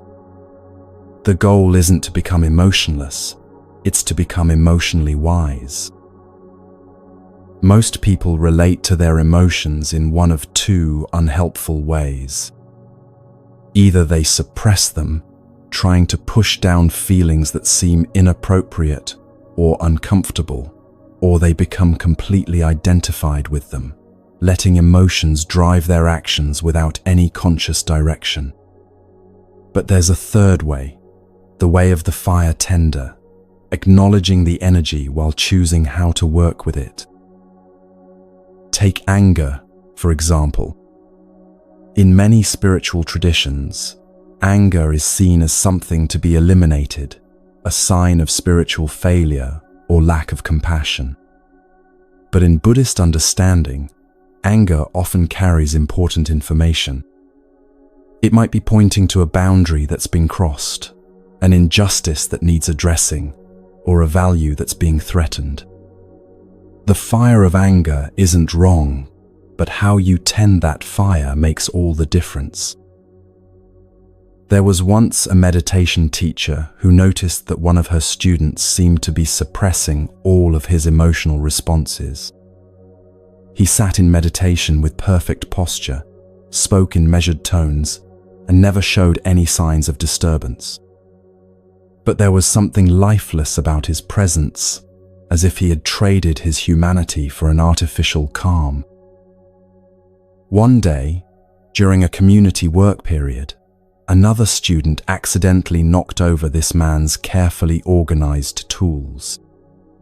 Instead of the expected anger, the man simply smiled and said, "No problem at all," but his hands were shaking and his jaw was visibly clenched. The teacher approached him gently. "What happened to your anger?" she asked. "I got rid of it," he replied proudly. "I don't get angry anymore." The teacher looked at him with compassion. "You haven't gotten rid of your anger," she said kindly. "You've just stopped the fire from reaching the surface. But look at your hands, feel your jaw. The fire is still burning. It's just burning underground, where it can't warm anyone, but it can still burn you from the inside." This story points to something crucial about emotional health in spiritual practice. Suppressing emotions doesn't make them disappear. It just drives them deeper into your system, where they can create tension, illness, and psychological rigidity. True emotional wisdom involves feeling your emotions fully while choosing your responses consciously. When anger arises, instead of immediately reacting or immediately suppressing, you can practice what Buddhist teachers call the sacred pause. You feel the heat of the emotion, you acknowledge its presence, you let it move through your body without either feeding it with mental stories or pushing it away with spiritual concepts. In that pause, you can ask yourself, what is this anger trying to tell me? What action, if any, would be most helpful here? How can I use this energy in service of clarity rather than confusion? Often, when anger is met with this kind of conscious attention, it transforms naturally. The heat remains, but it becomes fuel for clear communication, appropriate boundary setting, or compassionate action toward injustice. The fire doesn't get extinguished. It gets channeled into something that serves life rather than destroying it. The same principle applies to all emotions. Grief, when it's allowed to move through you without resistance, doesn't just process loss. It opens your heart to deeper compassion for all beings who experience pain. Fear, when it's felt fully without being dramatized, often contains valuable information about real dangers that need attention or false beliefs that need questioning. Even joy, when it's not clung to desperately, becomes a natural expression of gratitude that enhances your connection to life. In another temple, there was a monk who had been practicing meditation for many years, but found himself becoming increasingly numb to his emotional life. He came to his teacher concerned that his practice was making him less human, less capable of feeling deeply about anything. The teacher listened carefully and then took him to the temple garden, where a small stream flowed between carefully placed stones. "Tell me," the teacher said, "is this stream more beautiful when it flows smoothly over these flat stones, or when it encounters the larger rocks and creates rapids and small waterfalls. The monk considered the question. Both have their beauty, he said, but the rapids seem more alive, more dynamic. The teacher nodded. Your emotions are like those rapids. They show that your heart is encountering the obstacles and opportunities of life, that you're engaged rather than detached. The goal isn't to eliminate the rapids, it's to let them flow skillfully without damaging the banks. This teaching beautifully illustrates the difference between healthy detachment and emotional numbness. Healthy detachment allows you to feel emotions fully without being controlled by them. Emotional numbness tries to avoid feeling anything difficult, which usually also deadens your capacity for joy, love, and authentic connection. The practice of transforming emotional fire requires developing what psychologists call emotional regulation and what Buddhist teachers call skillful means. This involves several key elements. First, developing the capacity to stay present with intense emotions without either being overwhelmed by them or pushing them away. Second, learning to distinguish between the raw energy of emotion and the mental stories that often amplify that energy unnecessarily. And third, cultivating the wisdom to channel emotional energy into responses that serve your deepest values rather than your immediate impulses. Right now, think of an emotion that you typically struggle with. Maybe it's anxiety that seems to spiral out of control, or sadness that feels too heavy to bear, or anger that erupts before you can catch it. Instead of thinking about how to get rid of this emotion, consider what it might be like to work with it the way the monk worked with fire, not eliminating its essential nature, but learning to tend it skillfully. For instance, anxiety often contains the energy of care and concern. When it's overwhelming, that caring energy becomes scattered and unproductive. But when it's channeled skillfully, that same energy can become thoughtful preparation, mindful attention to important details, or compassionate concern for others' well-being. The anxious energy doesn't disappear. It gets focused in ways that actually serve the caring that underlies it. There's a meditation practice that some Buddhist teachers use specifically for working with difficult emotions. When a strong emotion arises, instead of immediately trying to calm it or analyze it, you breathe into it. You literally send your breath toward the place in your body where you feel the emotion most intensely. This isn't trying to breathe the emotion away.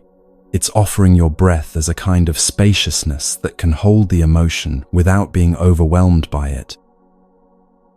As you breathe with the emotion, you might notice that it has its own natural rhythm, its own lifespan. Emotions, like waves, have a natural tendency to rise, peak, and subside if they're not interfered with. When you neither suppress them nor feed them with dramatic stories, they often transform themselves, revealing wisdom or moving into different emotional territories entirely. One of the most profound discoveries in working with emotions this way is realizing that you are not your emotions. You are the awareness that experiences emotions, just as you are the sky that experiences weather. The sadness moves through you, but you are not made of sadness. The anger arises in you, but you are not essentially angry. This recognition allows you to feel emotions fully without losing your center, to be moved by life without being controlled by every emotional impulse. This doesn't mean becoming cold or distant from your emotional life. Actually, it often means becoming more emotionally available and authentic, because you're no longer afraid of what you might feel. When you know that you can handle any emotion that arises, not by suppressing it, but by meeting it with conscious awareness, you become more willing to open your heart to the full spectrum of human experience. There's another story about a potter who was known for creating vessels of extraordinary beauty and strength. When asked about her secret, she explained that the most beautiful pottery came from clay that had been worked while it was still warm and malleable. "If I try to shape cold, hardened clay," she said, "it cracks and breaks. But if I work with the clay, while it's warm from the kiln, while it still has life in it, I can create something that's both beautiful and durable." Emotions are like that warm clay. When they first arise, they're malleable, workable, full of potential.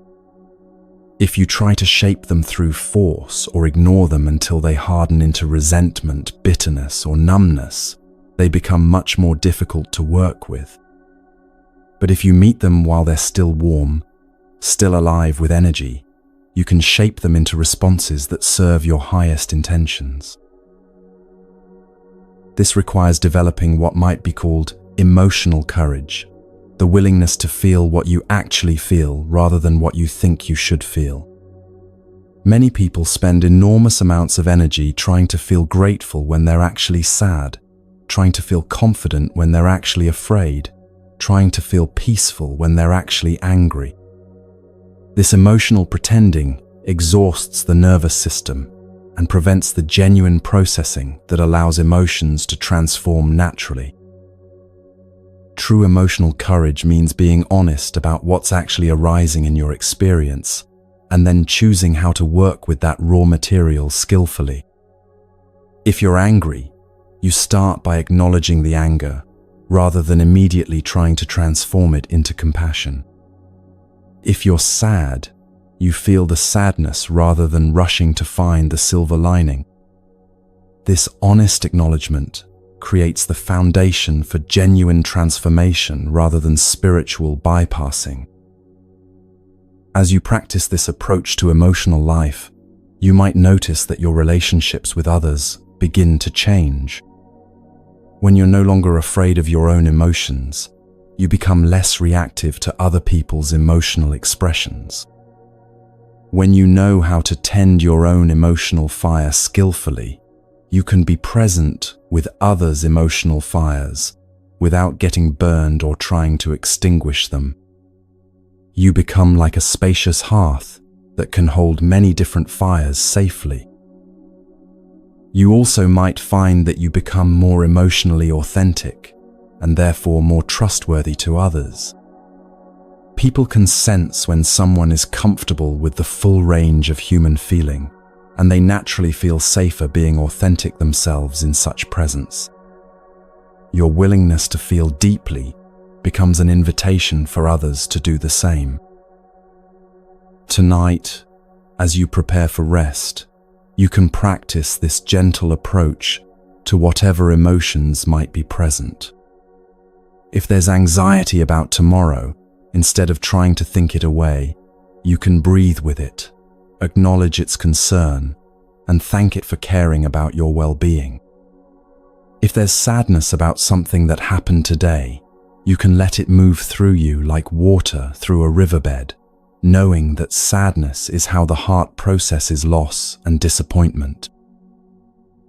If there's anger about an injustice or frustration about a situation, you can feel the heat of that fire while choosing not to feed it with obsessive thinking.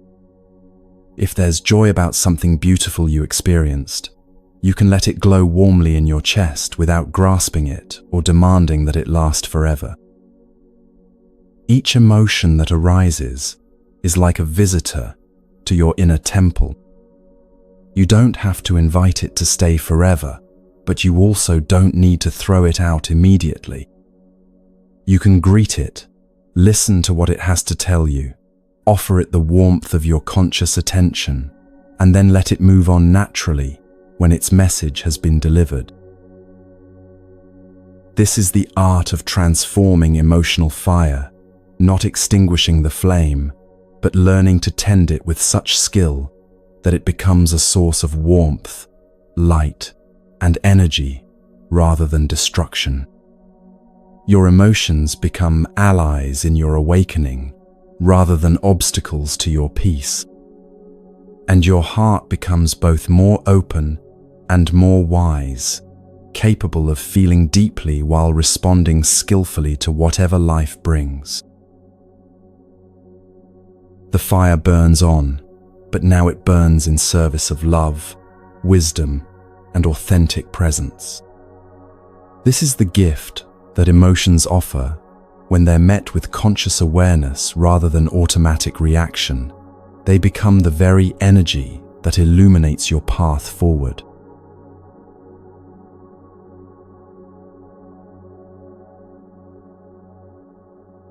Even after you've learned to transform emotional fire into wisdom, there's often still something that keeps you separate from the full experience of peace and connection. It's the walls you've built around your heart over the years, invisible barriers constructed from old hurts, disappointments, and betrayals that were meant to protect you, but now keep out not just pain, but also joy, love, and the very intimacy your soul craves. These walls weren't built in a day, and they usually had very good reasons for existing. Maybe someone you trusted broke your heart when you were young. Maybe you opened yourself completely to a relationship that ended in betrayal. Maybe you shared your deepest dreams with someone who laughed at them, or offered your authentic self to people who rejected what they saw. Each hurt became another stone in the wall, another layer of protection between your tender heart and a world that sometimes handles tender things roughly. But what you built for protection has become a prison.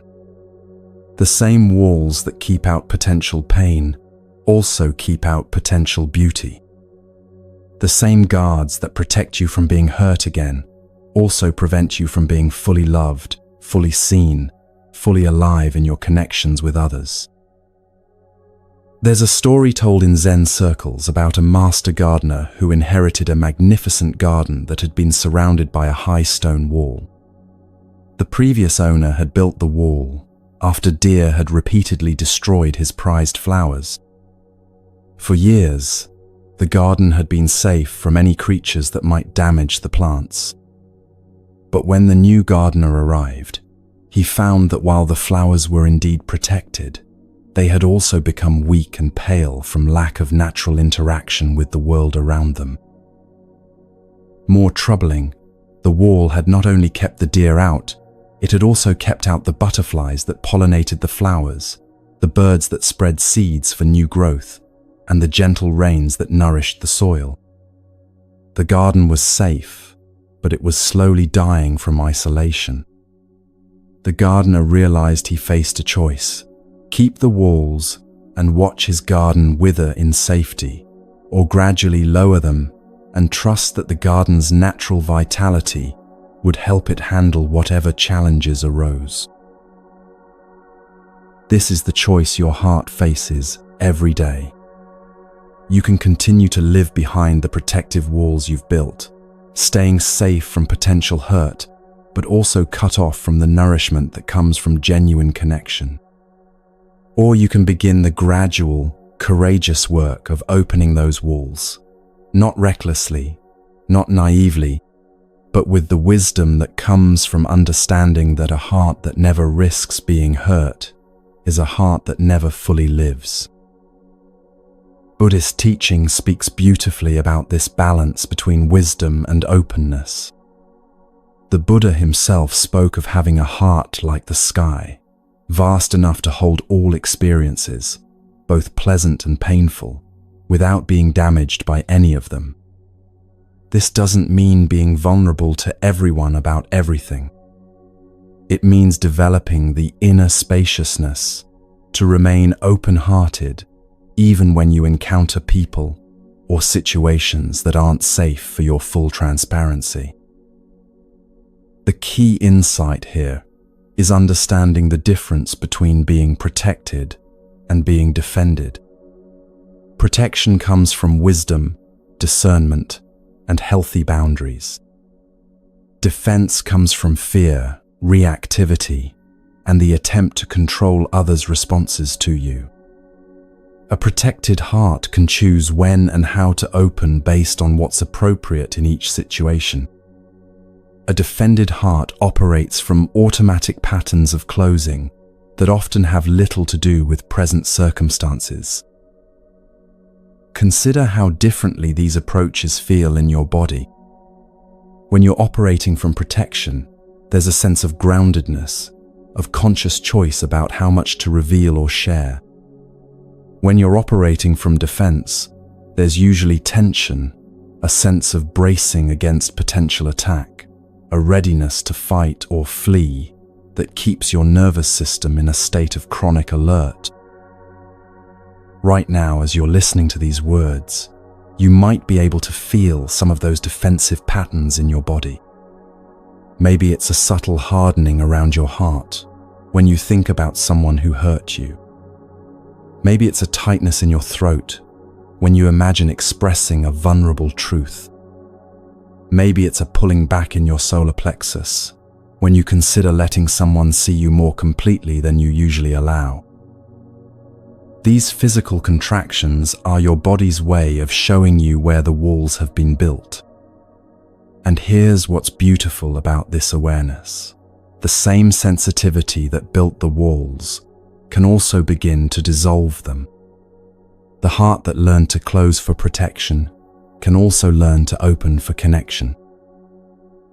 In a mountain monastery, there was a young monk who had joined the community after experiencing a devastating betrayal in his previous life. He threw himself into spiritual practice with great dedication, but his fellow monks noticed that he kept everyone at arm's length. He was kind but distant, helpful but never personally available, present but somehow protected behind an invisible barrier. His teacher watched this pattern with patient compassion for many months before finally approaching him. "Brother," the teacher said gently, "I see how diligently you practice meditation, how carefully you follow all the rules of our community. But tell me, how do you practice loving kindness toward yourself?" The young monk was confused by the question. "I try to be kind to everyone," he replied. "But what about the part of you that was hurt?" the teacher asked. "Do you treat that wounded part with kindness, or do you keep it locked away because you're ashamed of its pain?" This question reveals something crucial about opening a protected heart. Often, the first step isn't learning to trust others more. It's learning to have compassion for the parts of yourself that got hurt and needed protection. Many people are angry at themselves for being wounded, frustrated with their own sensitivity, ashamed of their need for safety. But healing begins with understanding that your protection mechanisms weren't failures. They were intelligent responses to real difficulties. The young monk in our story had never honored the wisdom of his own hurt. He had judged his past self for being too trusting and his present self for being too closed. But both responses were actually appropriate to their circumstances. The trusting heart had been beautiful in its openness. The protected heart had been wise in its caution. Healing didn't require choosing between them. It required integrating both into a heart that could be both open and wise. This integration is what Buddhist teachers call skillful vulnerability. It's the capacity to remain open-hearted while also being discerning about when, where, and with whom you share your deeper truths. It recognizes that not everyone has earned the right to your full transparency, but that doesn't mean you need to live behind walls all the time. Think about a flower that opens to the morning sun but closes during the heat of midday and the chill of night. The flower isn't being inconsistent or defensive. It's responding appropriately to different conditions. Your heart can learn the same kind of natural responsiveness, opening when it's safe and beneficial to do so, maintaining boundaries when protection is needed. But how do you know when it's safe to open?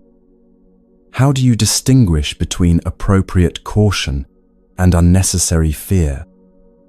This is where your body's wisdom becomes invaluable. Your nervous system is constantly reading the safety of your environment through subtle cues that your conscious mind might miss. When you're with someone who feels truly safe, your body naturally relaxes. Your breathing deepens, your muscles soften, your heart opens without effort. When you're with someone who triggers your protection mechanisms, the opposite happens. Your breathing becomes shallow, your muscles tense, your heart contracts. Learning to trust these somatic signals is part of developing skillful vulnerability. Your body often knows before your mind does whether someone is trustworthy with your tender places. There's another aspect to opening a protected heart that many people overlook: the recognition that keeping your heart closed hurts not just you, but also the people who genuinely care about you. When you withhold your authentic self from people who have earned your trust, you deprive them of the gift of really knowing you. You rob them of the opportunity to love you completely, and you rob yourself of the experience of being fully received. A wise teacher once said, "Your heart is not a possession to be hoarded. It's a gift to be shared with those who can appreciate its value." This doesn't mean giving your heart away carelessly. It means recognizing that a heart kept perpetually closed is like a song that's never sung, beautiful in potential, but never able to fulfill its purpose. The gradual opening of a protected heart often happens in stages, like the layers of an onion being gently peeled away. You might start by sharing small vulnerabilities with people who have shown themselves to be trustworthy. You might begin expressing your authentic feelings about minor things before working up to major emotional truths. You might practice saying no when you need to, which paradoxically makes it safer to say yes when you want to.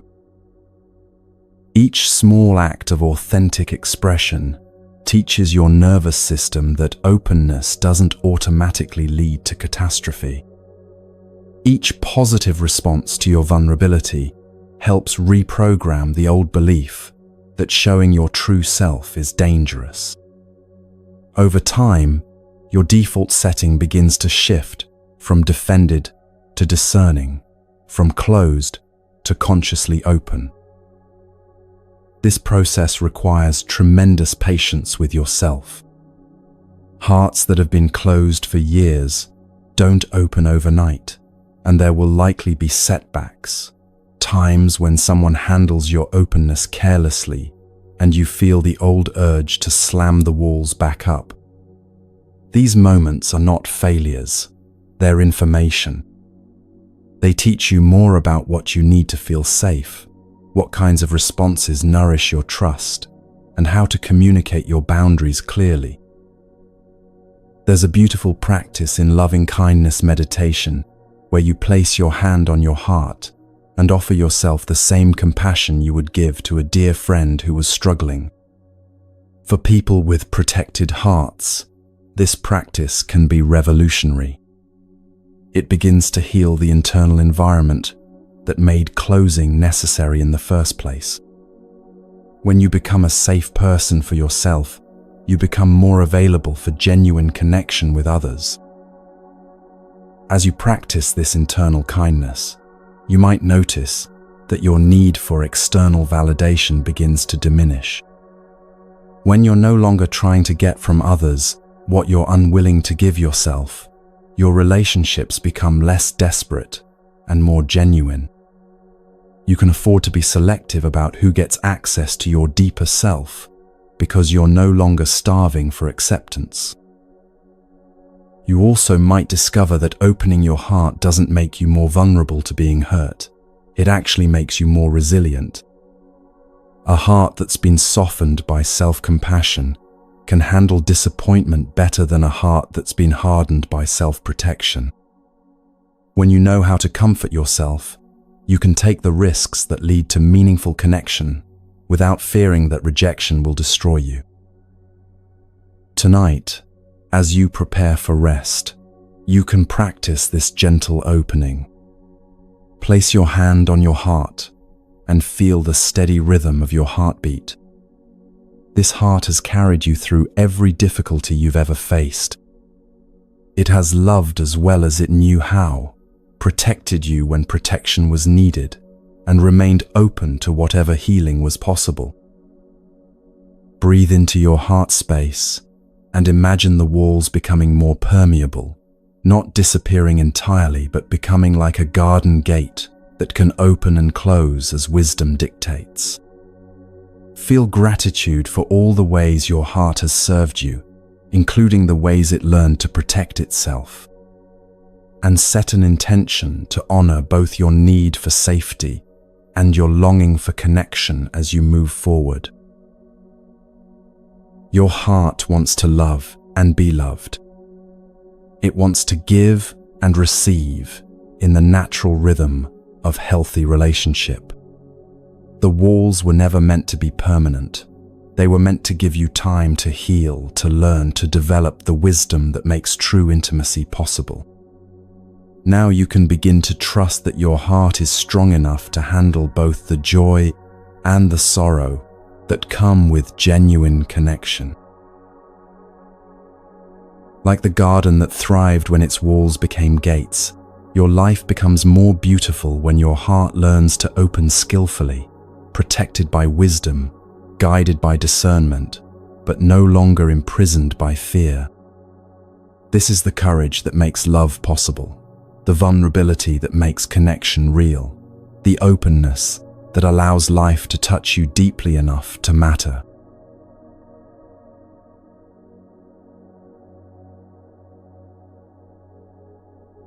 Once your heart has learned to open skillfully, once you can feel emotions without being controlled by them, a deeper question emerges from the quiet spaces of your awareness. How do you move through a world that never stops changing? Rivers don't ask permission before altering their course. Seasons arrive and depart on their own schedule. People grow, relationships evolve, circumstances shift like sand dunes in an endless wind. Most of us spend enormous energy trying to make life hold still. We want our good days to last forever and our difficult phases to hurry past. Security, we believe, comes from stopping change or at least controlling its direction. Yet the very thing we resist, this constant flow of transformation, is what keeps life alive, what makes growth possible, what ensures that no difficulty lasts forever. A master woodworker once shared the secret of creating furniture that lasted for generations. "I don't fight against the wood's natural grain," he explained to his apprentice. "Wood expands and contracts with humidity, warps slightly with temperature changes, develops character marks over time." The apprentice looked puzzled. "But doesn't that make the furniture less perfect?" The master smiled, running his hand along a table that had served his family for 50 years. Perfect means working with reality, not demanding that reality be different than it is. This wisdom applies to every aspect of human existence. Relationships that try to remain exactly the same gradually become brittle and break. Bodies that resist the natural aging process often suffer more than those that adapt gracefully to each life stage. Minds that insist on controlling every outcome exhaust themselves fighting currents they cannot redirect. Buddhist philosophy calls this resistance to natural flow dukkha, often translated as suffering, but more accurately understood as the friction that occurs when life pushes against our rigid expectations. A wheel that's perfectly round rolls smoothly down any road. But a wheel with flat spots created by our demands for how the journey should go creates bumps, jerks, and unnecessary wear on the entire vehicle. Picture a river carving its path through a landscape over thousands of years. Water doesn't argue with mountains. Instead, it finds the most efficient route around obstacles, gradually wearing away what can be changed while flowing around what cannot. The river reaches the sea not through force, but through persistence, flexibility, and an unwavering commitment to its ultimate direction, despite countless detours along the way. You possess this same capacity for intelligent adaptation. When circumstances shift unexpectedly, you can rage against the change, or you can ask yourself, how do I flow skillfully with what's actually happening? When relationships evolve beyond your comfort zone, you can demand they return to familiar patterns or explore what new forms of connection might be possible. When your body ages, when your career changes direction, when life dismantles plans you thought were permanent, you face the same choice the river faces: fight uselessly against reality, or find the most graceful way to work with it. An elderly tea master was known throughout her region for the extraordinary quality of her ceremonies. Students would travel great distances to learn her techniques, expecting to memorize precise movements and exact timing. Instead, she taught them something unexpected. Every tea ceremony is different, she would say, because every moment is different. The temperature of the water varies slightly. The humidity affects how the tea leaves unfold. Each guest brings unique energy to the gathering. Mastery lies not in performing identical movements, but in responding perfectly to what this specific moment requires.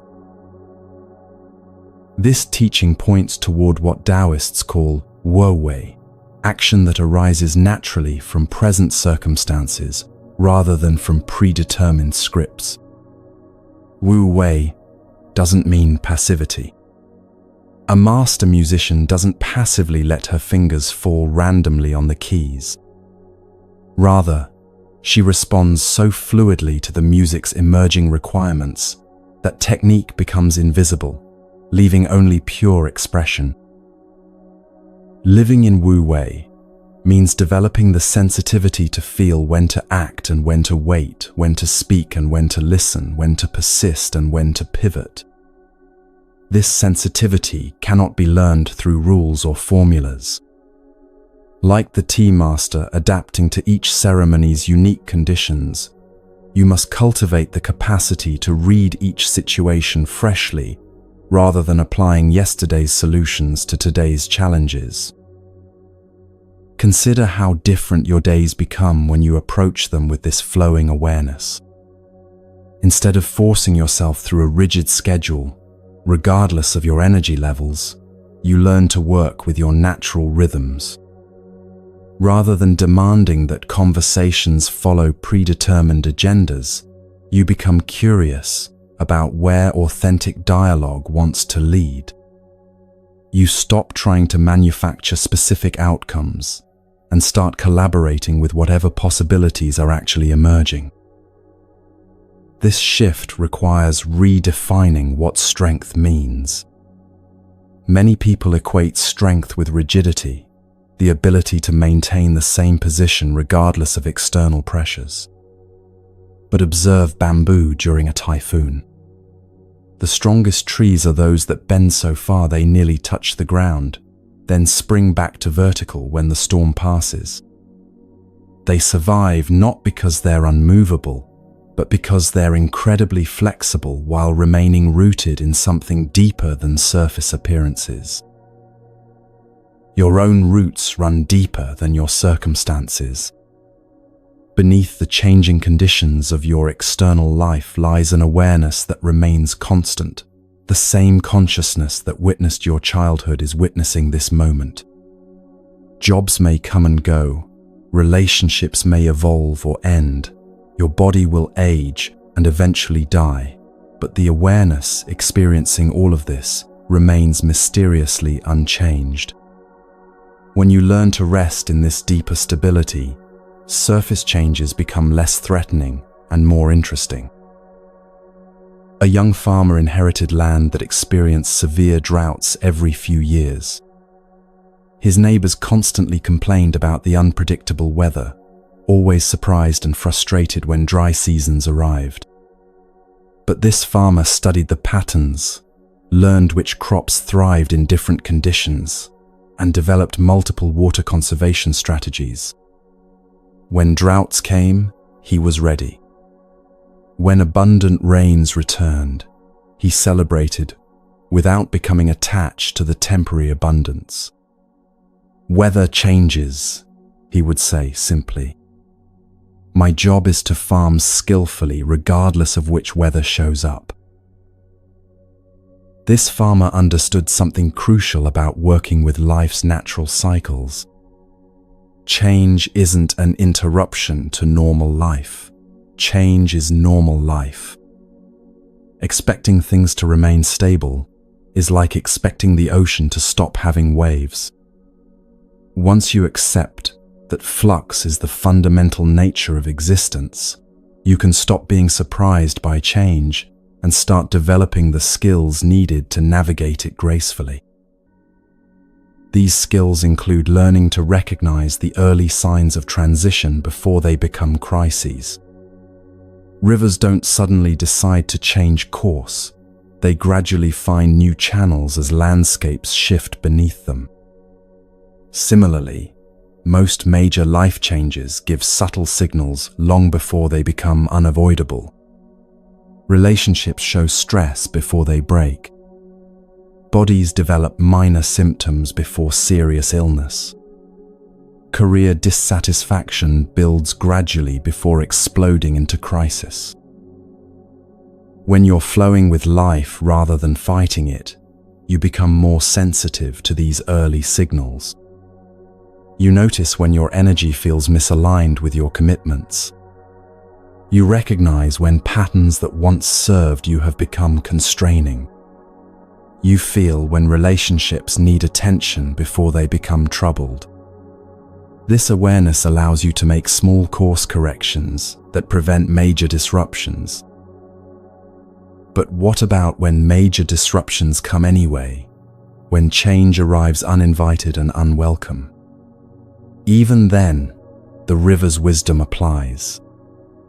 Water doesn't become bitter when it encounters boulders. It doesn't waste energy, resenting obstacles, or demanding they move. Instead, it finds the path of least resistance, while maintaining its essential nature and ultimate direction. A meditation teacher lost her voice completely due to a rare neurological condition. For months, she grieved the loss of her primary means of sharing wisdom.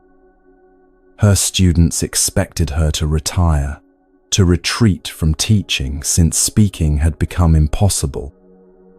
Instead, she discovered new forms of transmission. Her written words carried deeper precision because they required more careful crafting. Her silent presence during group meditations became more powerful because students had to attune to subtler forms of guidance. What seemed like the end of her teaching career became its transformation into something she never could have planned, but that served her deeper purpose even more effectively. This story illustrates one of the most profound aspects of trusting life's flow. Discovering that what appears to be loss often creates space for unexpected forms of fulfillment. The river blocked by a landslide doesn't disappear. It finds new channels, sometimes creating more beautiful waterfalls and pools than existed before the obstruction. Trusting flow doesn't mean becoming passive or abandoning your dreams and goals. Rivers have direction. They're always moving toward the sea. But they don't insist on traveling in straight lines. You can maintain clear intentions about where you want your life to head, while remaining flexible about the route you take to get there. This balance between intention and flexibility becomes especially important during life's major transitions. Whether you're changing careers, ending a relationship, moving to a new place, or facing illness, these threshold periods often feel chaotic and uncertain. The temptation is either to control every detail of the transition or to drift without any sense of direction. Flowing wisdom suggests a third option, holding your intention lightly while staying alert to the opportunities and guidance that emerge along the way. Think about how different it feels to plan a trip where every detail is rigidly scheduled versus one where you have a general destination but remain open to interesting detours. Both approaches can work, but the second often leads to discoveries you never could have anticipated. Life transitions work similarly. When you trust the flow while maintaining awareness of your deeper values and desires, unexpected possibilities often emerge that prove more fulfilling than anything you could have engineered through pure willpower. Right now, as you listen to these words, you might notice areas of your life where you've been swimming upstream, expending enormous energy trying to force outcomes or resist changes that want to happen naturally. Perhaps there's a relationship that's trying to evolve, but you're holding it in an outdated form. Maybe your body is asking for different rhythms, but you're demanding it maintain the pace of a younger version of yourself. Possibly your career is calling for transformation, but you're clinging to familiar security, even though it no longer nourishes your spirit. Flowing with these natural movements doesn't require dramatic action. Often it begins with simply stopping the resistance. Like the farmer who learned to work with weather patterns rather than fighting them, you can start by acknowledging what's actually happening instead of insisting that reality be different. This acknowledgement creates space for wisdom to emerge about how to respond skillfully to changing circumstances. As you practice this trust in life's natural flow, you might discover something surprising. The energy you are using to resist change becomes available for creating positive transformation. The mental resources spent arguing with reality can be redirected toward adapting gracefully to new conditions. You become like a skilled sailor who stops fighting the wind and starts using it to reach destinations that pure willpower could never achieve. Tonight, as you prepare for rest, you can practice releasing into this natural flow. Let your breathing find its own rhythm without trying to control it. Allow your body to settle into whatever position feels most comfortable without forcing a specific posture. Notice how relaxation happens naturally when you stop trying to make it happen. This same principle applies to sleep itself. You cannot force sleep to come, but you can create conditions that allow it to arrive naturally. Similarly, you cannot force your life to unfold according to a predetermined script, but you can cultivate the wisdom, flexibility, and trust that allow you to flow gracefully with whatever patterns want to emerge.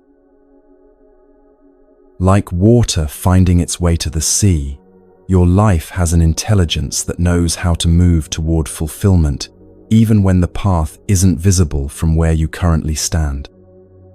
Sometimes this movement looks like progress, sometimes like setbacks, sometimes like periods of stillness that prepare you for the next phase of growth.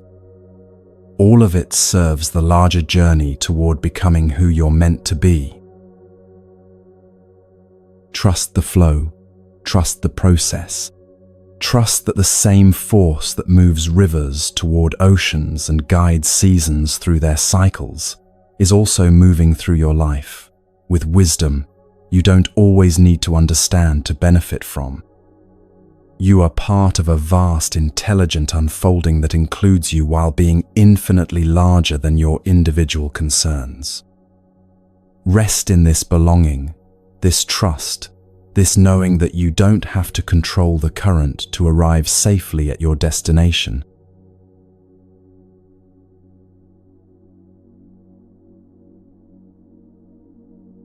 There comes a moment in every spiritual journey when all the skills you've learned, all the wisdom you've gathered, all the practices you've mastered begin to feel like elegant preparations for something much simpler and more profound. You've learned to release what doesn't belong to you, to stop carrying mental stones, to hold outcomes lightly, to make peace with the past. Yet beneath all this learning, a deeper invitation waits, the call to let go, not just of specific attachments, but of the very need to manage your existence at all. This is the art of deep surrender, and it's different from everything that came before. Previous teachings asked you to release particular things, other people's emotions, regrets about the past, anxiety about the future. Surrender asks for something more fundamental, releasing the one who thinks they need to do all that releasing. In a remote mountain village, there lived an old woman who had spent decades learning traditional weaving patterns, passed down through generations. Her tapestries were renowned for their intricate beauty and perfect execution. But as her eyes began to fail with age, she could no longer see the fine details that had defined her mastery. Rather than abandoning her craft, she began weaving in complete darkness. Her fingers moved guided by intuition rather than sight, creating patterns that emerged from some deeper knowing than conscious technique. When people saw these new works, they were astounded. The tapestries possessed a quality of spontaneous beauty that surpassed anything she had created during her years of careful control. How do you create such magnificent work without being able to see what you're doing? A visitor asked. The old woman smiled, her hands continuing their rhythmic work. For 50 years, I tried to weave perfect patterns. Now the patterns weave themselves through me. Surrender taught me that the most beautiful things emerge when I stop trying to be the one making them beautiful. This story points towards surrender's deepest mystery. After years of learning how to live skillfully, there comes an invitation to discover what happens when life lives through you, rather than being something you try to live correctly. It's the difference between swimming with great technique and floating in a way that lets the water hold you completely. Most people resist this level of letting go because it feels like giving up, like becoming passive or irresponsible. But authentic surrender is intensely alive and surprisingly active. When the old weaver stopped trying to control every thread, her hands became more responsive to the fabric's needs, not less. When you surrender the exhausting job of micromanaging your existence, energy becomes available for a different kind of engagement with life, one that's more spontaneous, more intuitive, more aligned with forces larger than your individual will. Buddhist teaching describes this as moving from self-power to other power, from relying solely on your personal efforts to opening to a wisdom that transcends your limited perspective. This doesn't mean abandoning responsibility or effort. Instead, Your actions begin arising from a deeper source, like a spring bubbling up from underground rather than water you have to pump manually. Picture the difference between a musician playing notes from sheet music and one improvising from years of internalized understanding. Both require skill, but improvisation has a flowing quality that comes from trusting something beyond conscious control. The musician knows the scales, understands harmony, feels rhythm in their bones, but the actual notes that emerge in each moment arise spontaneously from this deep foundation rather than predetermined thought. Living from surrender has this same improvisational quality. Your values remain clear, your compassion stays active, your wisdom continues growing. But the specific ways these qualities express themselves become less calculated and more spontaneous. You find yourself saying exactly what needs to be said without rehearsing it first. Actions arise that serve situations perfectly, despite not being planned. Solutions appear for problems you weren't even consciously working on. A renowned chef described his evolution this way.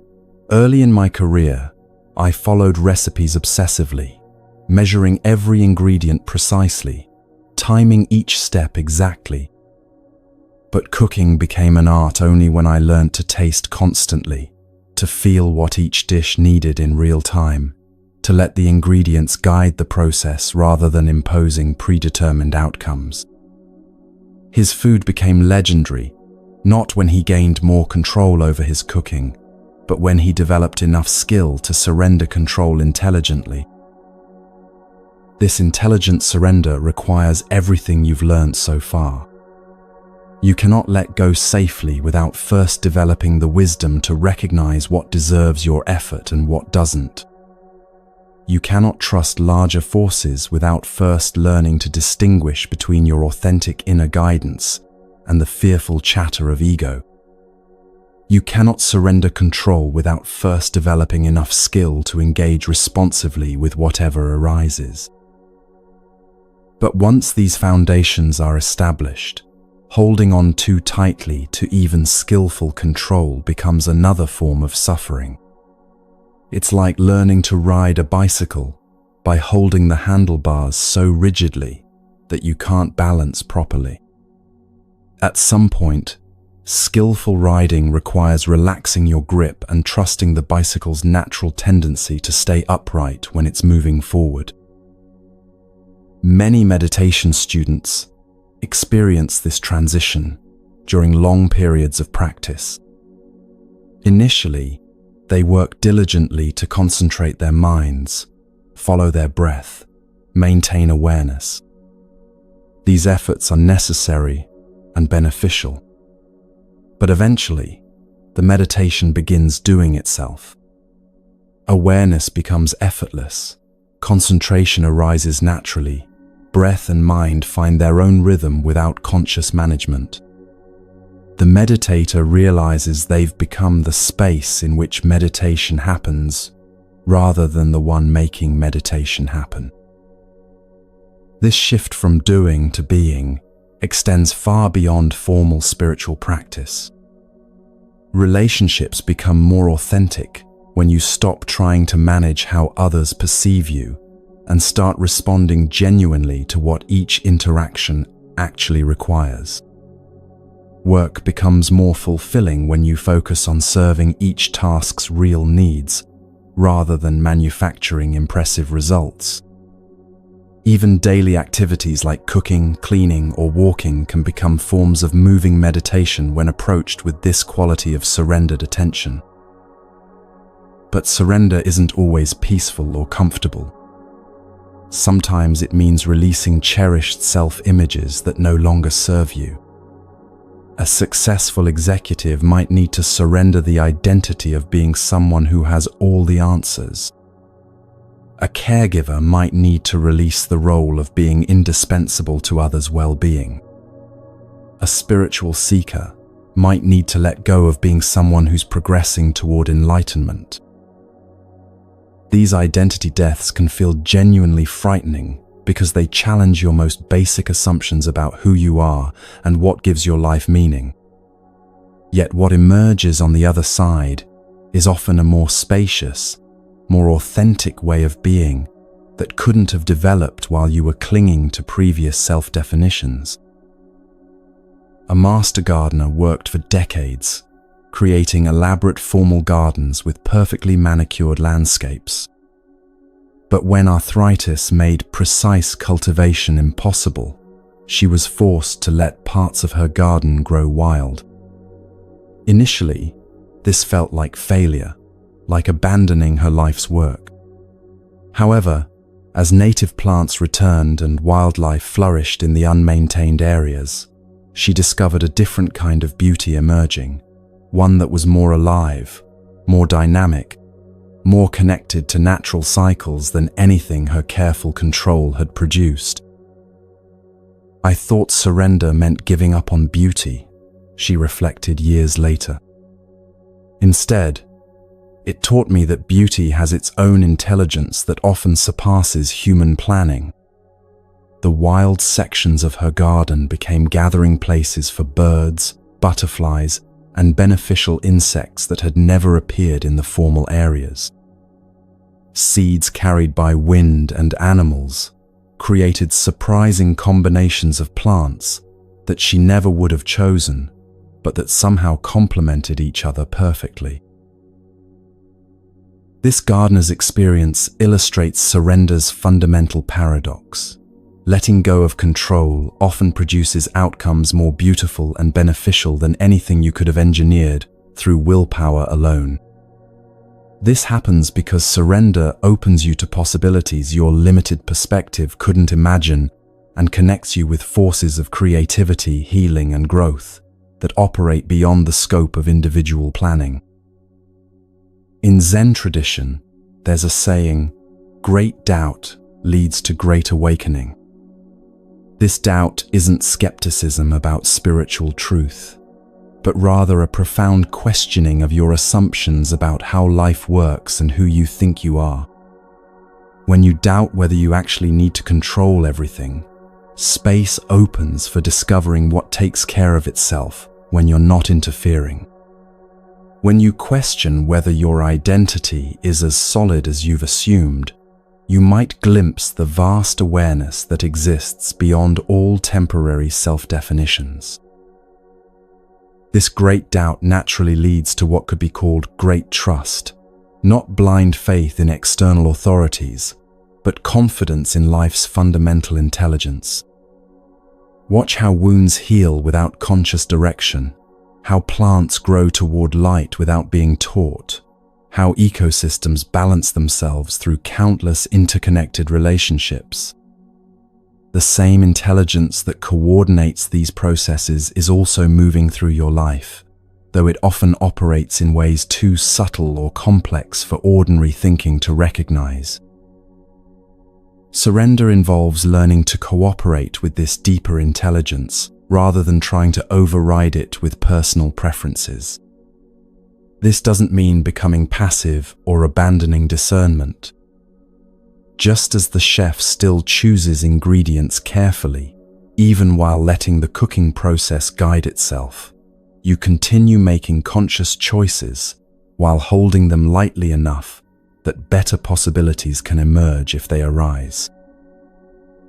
Right now, as you listen to these words, you might be able to feel places where you're still gripping, still trying to manage outcomes that could unfold more gracefully if you relaxed your control. Maybe it's a relationship you're trying to force into a particular shape. Perhaps it's anxiety about a future situation that hasn't even happened yet. Possibly, it's the very effort to understand these teachings perfectly or apply them correctly. What would it feel like to release even these subtle forms of holding on? Can you allow this conversation between these words and your awareness to unfold naturally without needing to grasp every concept or achieve any particular state? Can you let your breathing find its own rhythm, Your body settle into its own preferred position. Your mind respond to what it actually hears, rather than what you think you should be understanding. This is how surrender begins, with small experiments in letting life live itself through you, rather than constantly trying to live life according to your plans.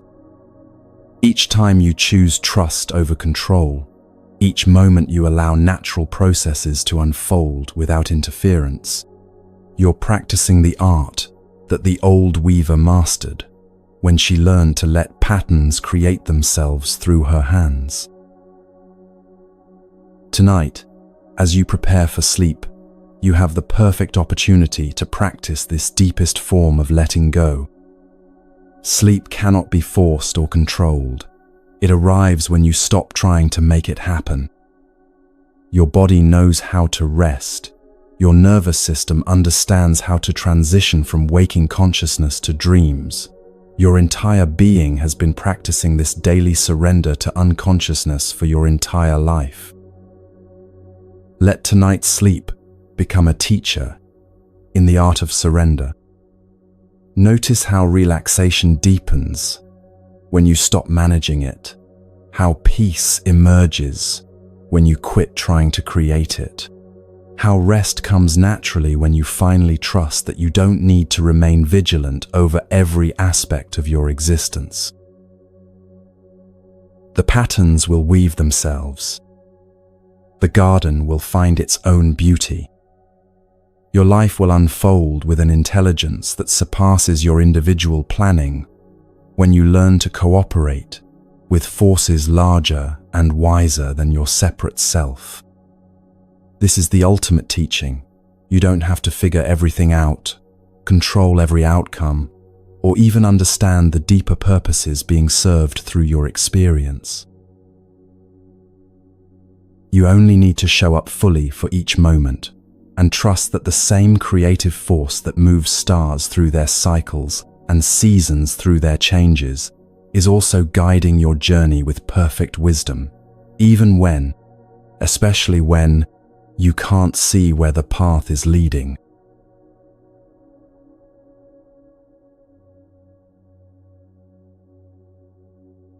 Here we are, having traveled together through landscapes of wisdom that have been offering healing for over 2,000 years.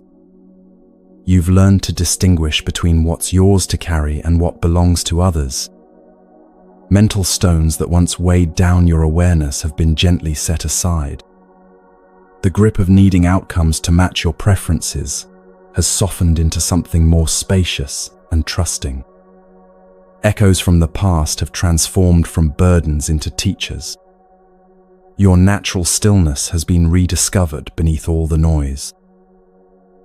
The fire of emotions no longer burns destructively, but warms your heart with wisdom. Walls around your heart have become gates that open and close with conscious choice. Life's natural flow has become a current you work with, rather than against. And finally, you've touched the edges of what it means to let existence live through you rather than constantly trying to manage every detail of your experience. But perhaps the most profound teaching of all is this: none of these insights need to be grasped, perfected, or turned into new burdens of spiritual achievement. They're more like seeds that have been planted in the fertile soil of your awareness, seeds that will grow naturally when conditions are right, without forcing or constant tending. There's an ancient story about a student who approached her teacher after years of intensive practice, carrying a heavy bag filled with books, meditation cushions, prayer beads, and various spiritual tools. "Master," she said, "I've learnt so many techniques, memorized countless teachings, practiced every method you've shared. Yet I still feel like something essential is missing." The teacher looked at the overflowing bag and smiled gently. "Come with me," she said, leading the student to a simple room that contained nothing but a single cushion in the center. "Sit here," the teacher instructed. "But what technique should I use?" the student asked, reaching for her bag of tools. "Just sit," the teacher repeated. "But which teaching should I contemplate?" "None," came the reply. "Then what should I do?" The teacher's eyes twinkled with infinite kindness. "Nothing. Just be what you already are." In that moment, the student realized that all her learning had been preparation for this simple recognition. Beneath every technique, beyond every teaching, prior to every spiritual accomplishment, there was already a completeness that needed nothing added to it. The bag of tools wasn't wrong. It had served its purpose by bringing her to this point of understanding. But now, she could set it down and discover what remained when even spiritual striving was released. This is where your own journey arrives tonight. Everything you've learned through these hours has been leading to this moment of recognition. You don't need to become someone different to find peace. You don't need to perfect any technique or eliminate all difficulties from your life. You don't need to carry these teachings like additional weight in an already full bag. Instead, you can let everything you've heard tonight settle into your being the way water soaks into parched earth. Some insights will take root immediately, growing into new ways of responding to daily challenges. Others will lie dormant until circumstances arise that call them forth. Some may fade from conscious memory entirely, yet continue influencing your choices in subtle ways you'll never directly notice. This natural integration happens not through effort, but through relaxation. When you stop trying to memorize wisdom and start embodying it, when you quit grasping insights and begin living them, the teachings transform from information into the very fabric of how you move through the world. Think of how a tree absorbs sunlight. It doesn't strain to capture every photon or worry about converting light efficiently into energy. The absorption happens naturally through processes so fundamental that conscious intervention would only interfere. Your psyche has this same capacity for absorbing exactly what it needs from tonight's teachings, while allowing everything else to flow through without resistance. Right now, you might notice that your breathing has naturally slowed and deepened over the course of our time together. This isn't because you were trying to breathe differently, but because the nervous system automatically relaxes when it's no longer carrying unnecessary burdens. Each teaching that resonated, each weight that was released, each moment of recognition created a little more space for your natural peace to emerge. Feel how different your body feels now compared to when you first began listening. Perhaps there's a softness around your eyes that wasn't there before. Maybe your shoulders have dropped away from your ears without conscious instruction. Possibly your jaw has unclenched, your hands have opened, your heart has expanded just enough to let in a breath of relief. These physical changes reflect deeper shifts in how you're relating to your experience. Where there was tension, spaciousness has appeared. Where there was grasping, allowance has emerged. Where there was resistance, acceptance has quietly taken root. None of this required dramatic transformation or heroic spiritual effort, just the gentle willingness to set down what was never yours to carry. In Zen tradition, there's a beautiful concept called beginner's mind, approaching each moment with fresh eyes, rather than through the filter of accumulated knowledge. Paradoxically, the more you learn about spiritual wisdom, the more important it becomes to hold that learning lightly. Tonight's teachings are most powerful when they become part of your natural responsiveness rather than mental concepts you try to apply. This means you don't need to remember everything you heard tonight in order to benefit from it. You don't need to create practice schedules or spiritual disciplines around these insights. You don't need to analyze how well you're implementing Buddhist principles or measure your progress toward enlightenment. The deepest integration happens when you simply continue living your life while remaining open to the natural emergence of greater wisdom, compassion, and freedom. Consider how learning to walk happened when you were very young.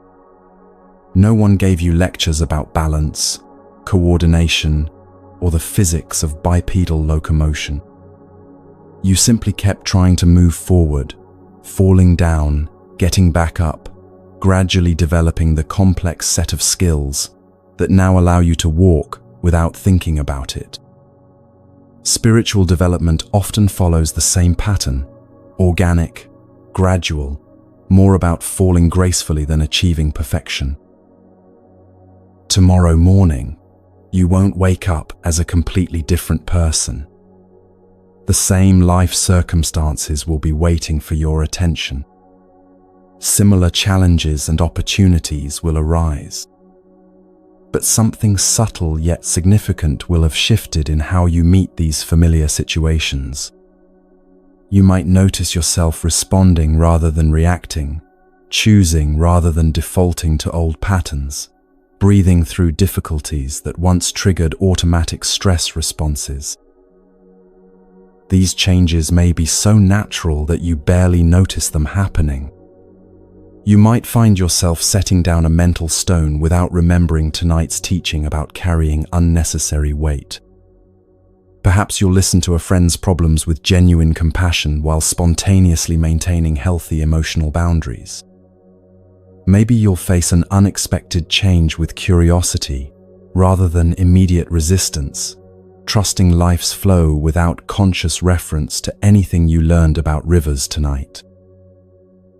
This unconscious integration is actually a sign that the teachings have taken root at a level deeper than mental understanding.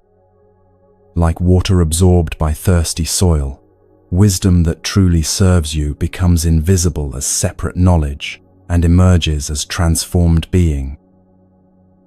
As you prepare now for the final transition into sleep, you can practice this ultimate form of letting go.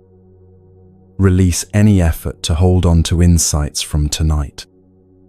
Allow your mind to stop processing and analyzing what you've heard. Let go of any agenda to be different tomorrow because of what you've learned today. Simply rest in the recognition that you are already complete, exactly as you are. Everything you've sought through spiritual seeking, everything you've hoped to find through self-improvement, everything you've imagined would come through achieving perfect inner peace, all of it has been present in you all along, waiting not to be created, but to be uncovered.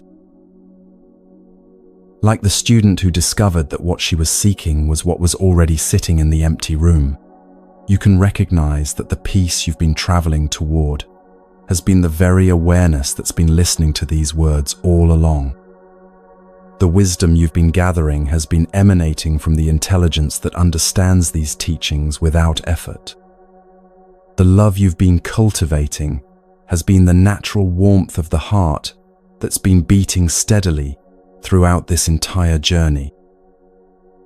Tonight, as sleep welcomes you into its healing embrace, you don't need to take anything with you into dreams except this simple knowing: you are enough, you have enough, you are already home in yourself.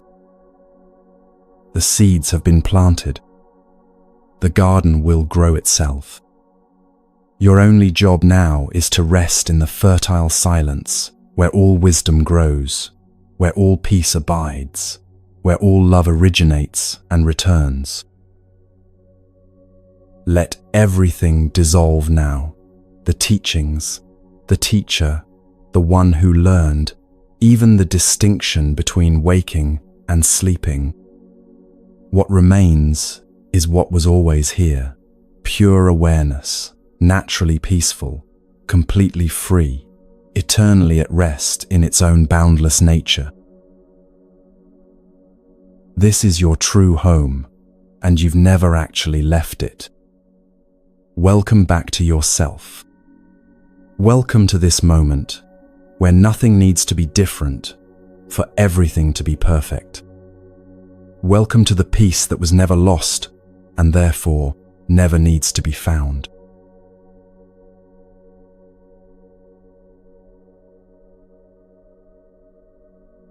Now we enter the most gentle transition of all, where everything you've discovered tonight becomes a bridge into the healing realm of deep rest. There's nothing left to learn, nothing more to understand, nothing to accomplish or achieve. Your only invitation now is to let your body remember what it has always known, how to surrender completely into profound relaxation. Begin by feeling the weight of your body exactly where it lies. Notice how the surface beneath you rises up to meet you, supporting every curve and angle without effort or complaint. Your body has carried you faithfully through this entire journey tonight, and now it's time to offer it the gift of complete release. Let your attention drift gently to the crown of your head. Feel any remaining tension in your scalp simply melting away, like warm honey flowing down over your temples. Your forehead can soften now, releasing any furrows of concentration or concern. The space between your eyebrows widens and smooths, creating room for peace to settle there like a gentle touch. Allow your eyes to rest completely behind closed lids. They've seen so much today, processed countless images and impressions. Now they can simply float in comfortable darkness, no longer needing to focus on anything at all. Your jaw unclenches naturally, creating space between your teeth. Your tongue rests softly in your mouth, no words left to speak. Feel this wave of relaxation flowing down through your neck and shoulders. These shoulders have carried so much weight, not just tonight, but for years. Let them drop away from your ears, sinking down toward the earth with grateful surrender. Your arms become heavy and loose, like water finding its natural level. Your hands open completely, palms soft, fingers naturally curved. With each breath, this gentle melting continues down into your chest. Your heart, which has been learning to open throughout our time together, can now rest in its natural rhythm. No need to protect or guard anymore. Your ribs expand and contract with the easy rhythm of breathing that requires no thought, no management, no control. The soft area of your belly rises and falls like gentle waves against a peaceful shore. Any tension held here from old emotions, ancient fears, or daily stress simply dissolves into this oceanic breathing. Your lower back releases into the support beneath you, finally trusting that you don't need to hold yourself up anymore. This river of relaxation flows down through your hips and pelvis, through your thighs and knees, pooling in your calves before finally draining out through your feet. Your entire body becomes like still water, perfectly at rest, needing nothing, holding nothing, just peacefully being. As your physical form settles into this profound quiet, all the teachings from tonight begin weaving themselves into the fabric of your being. You don't need to consciously review them or try to remember every detail.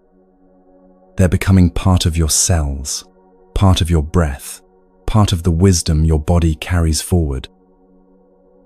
The understanding about releasing others' emotions becomes a gentle strength in your nervous system. The knowledge of how to set down mental stones transforms into a natural lightness in your thoughts.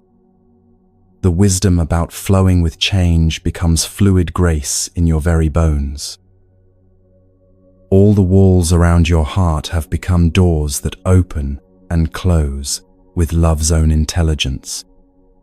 The fire of your emotions burns now with steady warmth rather than destructive heat. Your natural stillness spreads through every fiber of your being like moonlight flooding a quiet valley.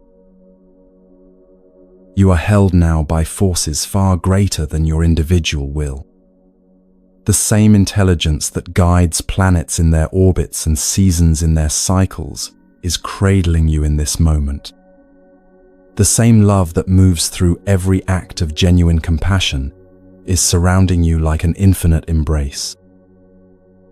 This deep rest is not escape from life. It's a return to the source of all energy, where restoration happens without effort, where insights integrate naturally, where your soul touches the quiet depths that busy days cannot reach. In this moment, you rest not as someone who has problems to solve or progress to make, but as someone who is already complete, already whole, already home in the vast awareness that you truly are. Let go now of being anyone in particular. Release the effort of being a person with a history, with concerns, with tasks waiting for tomorrow. Dissolve into the pure being that exists before all stories, beyond all identities, prior to all the coming and going of experience. You are the sky in which all clouds appear and disappear. You are the ocean in which all waves rise and fall. You are the silence in which all sounds emerge and fade. Rest now in this knowing, whether you drift towards sleep or simply remain in this profound relaxation. The breath breathes itself. The heart beats itself. Rest comes by itself. Nothing to do. Nothing to become. Nothing to achieve. Just this. Just resting. Just home.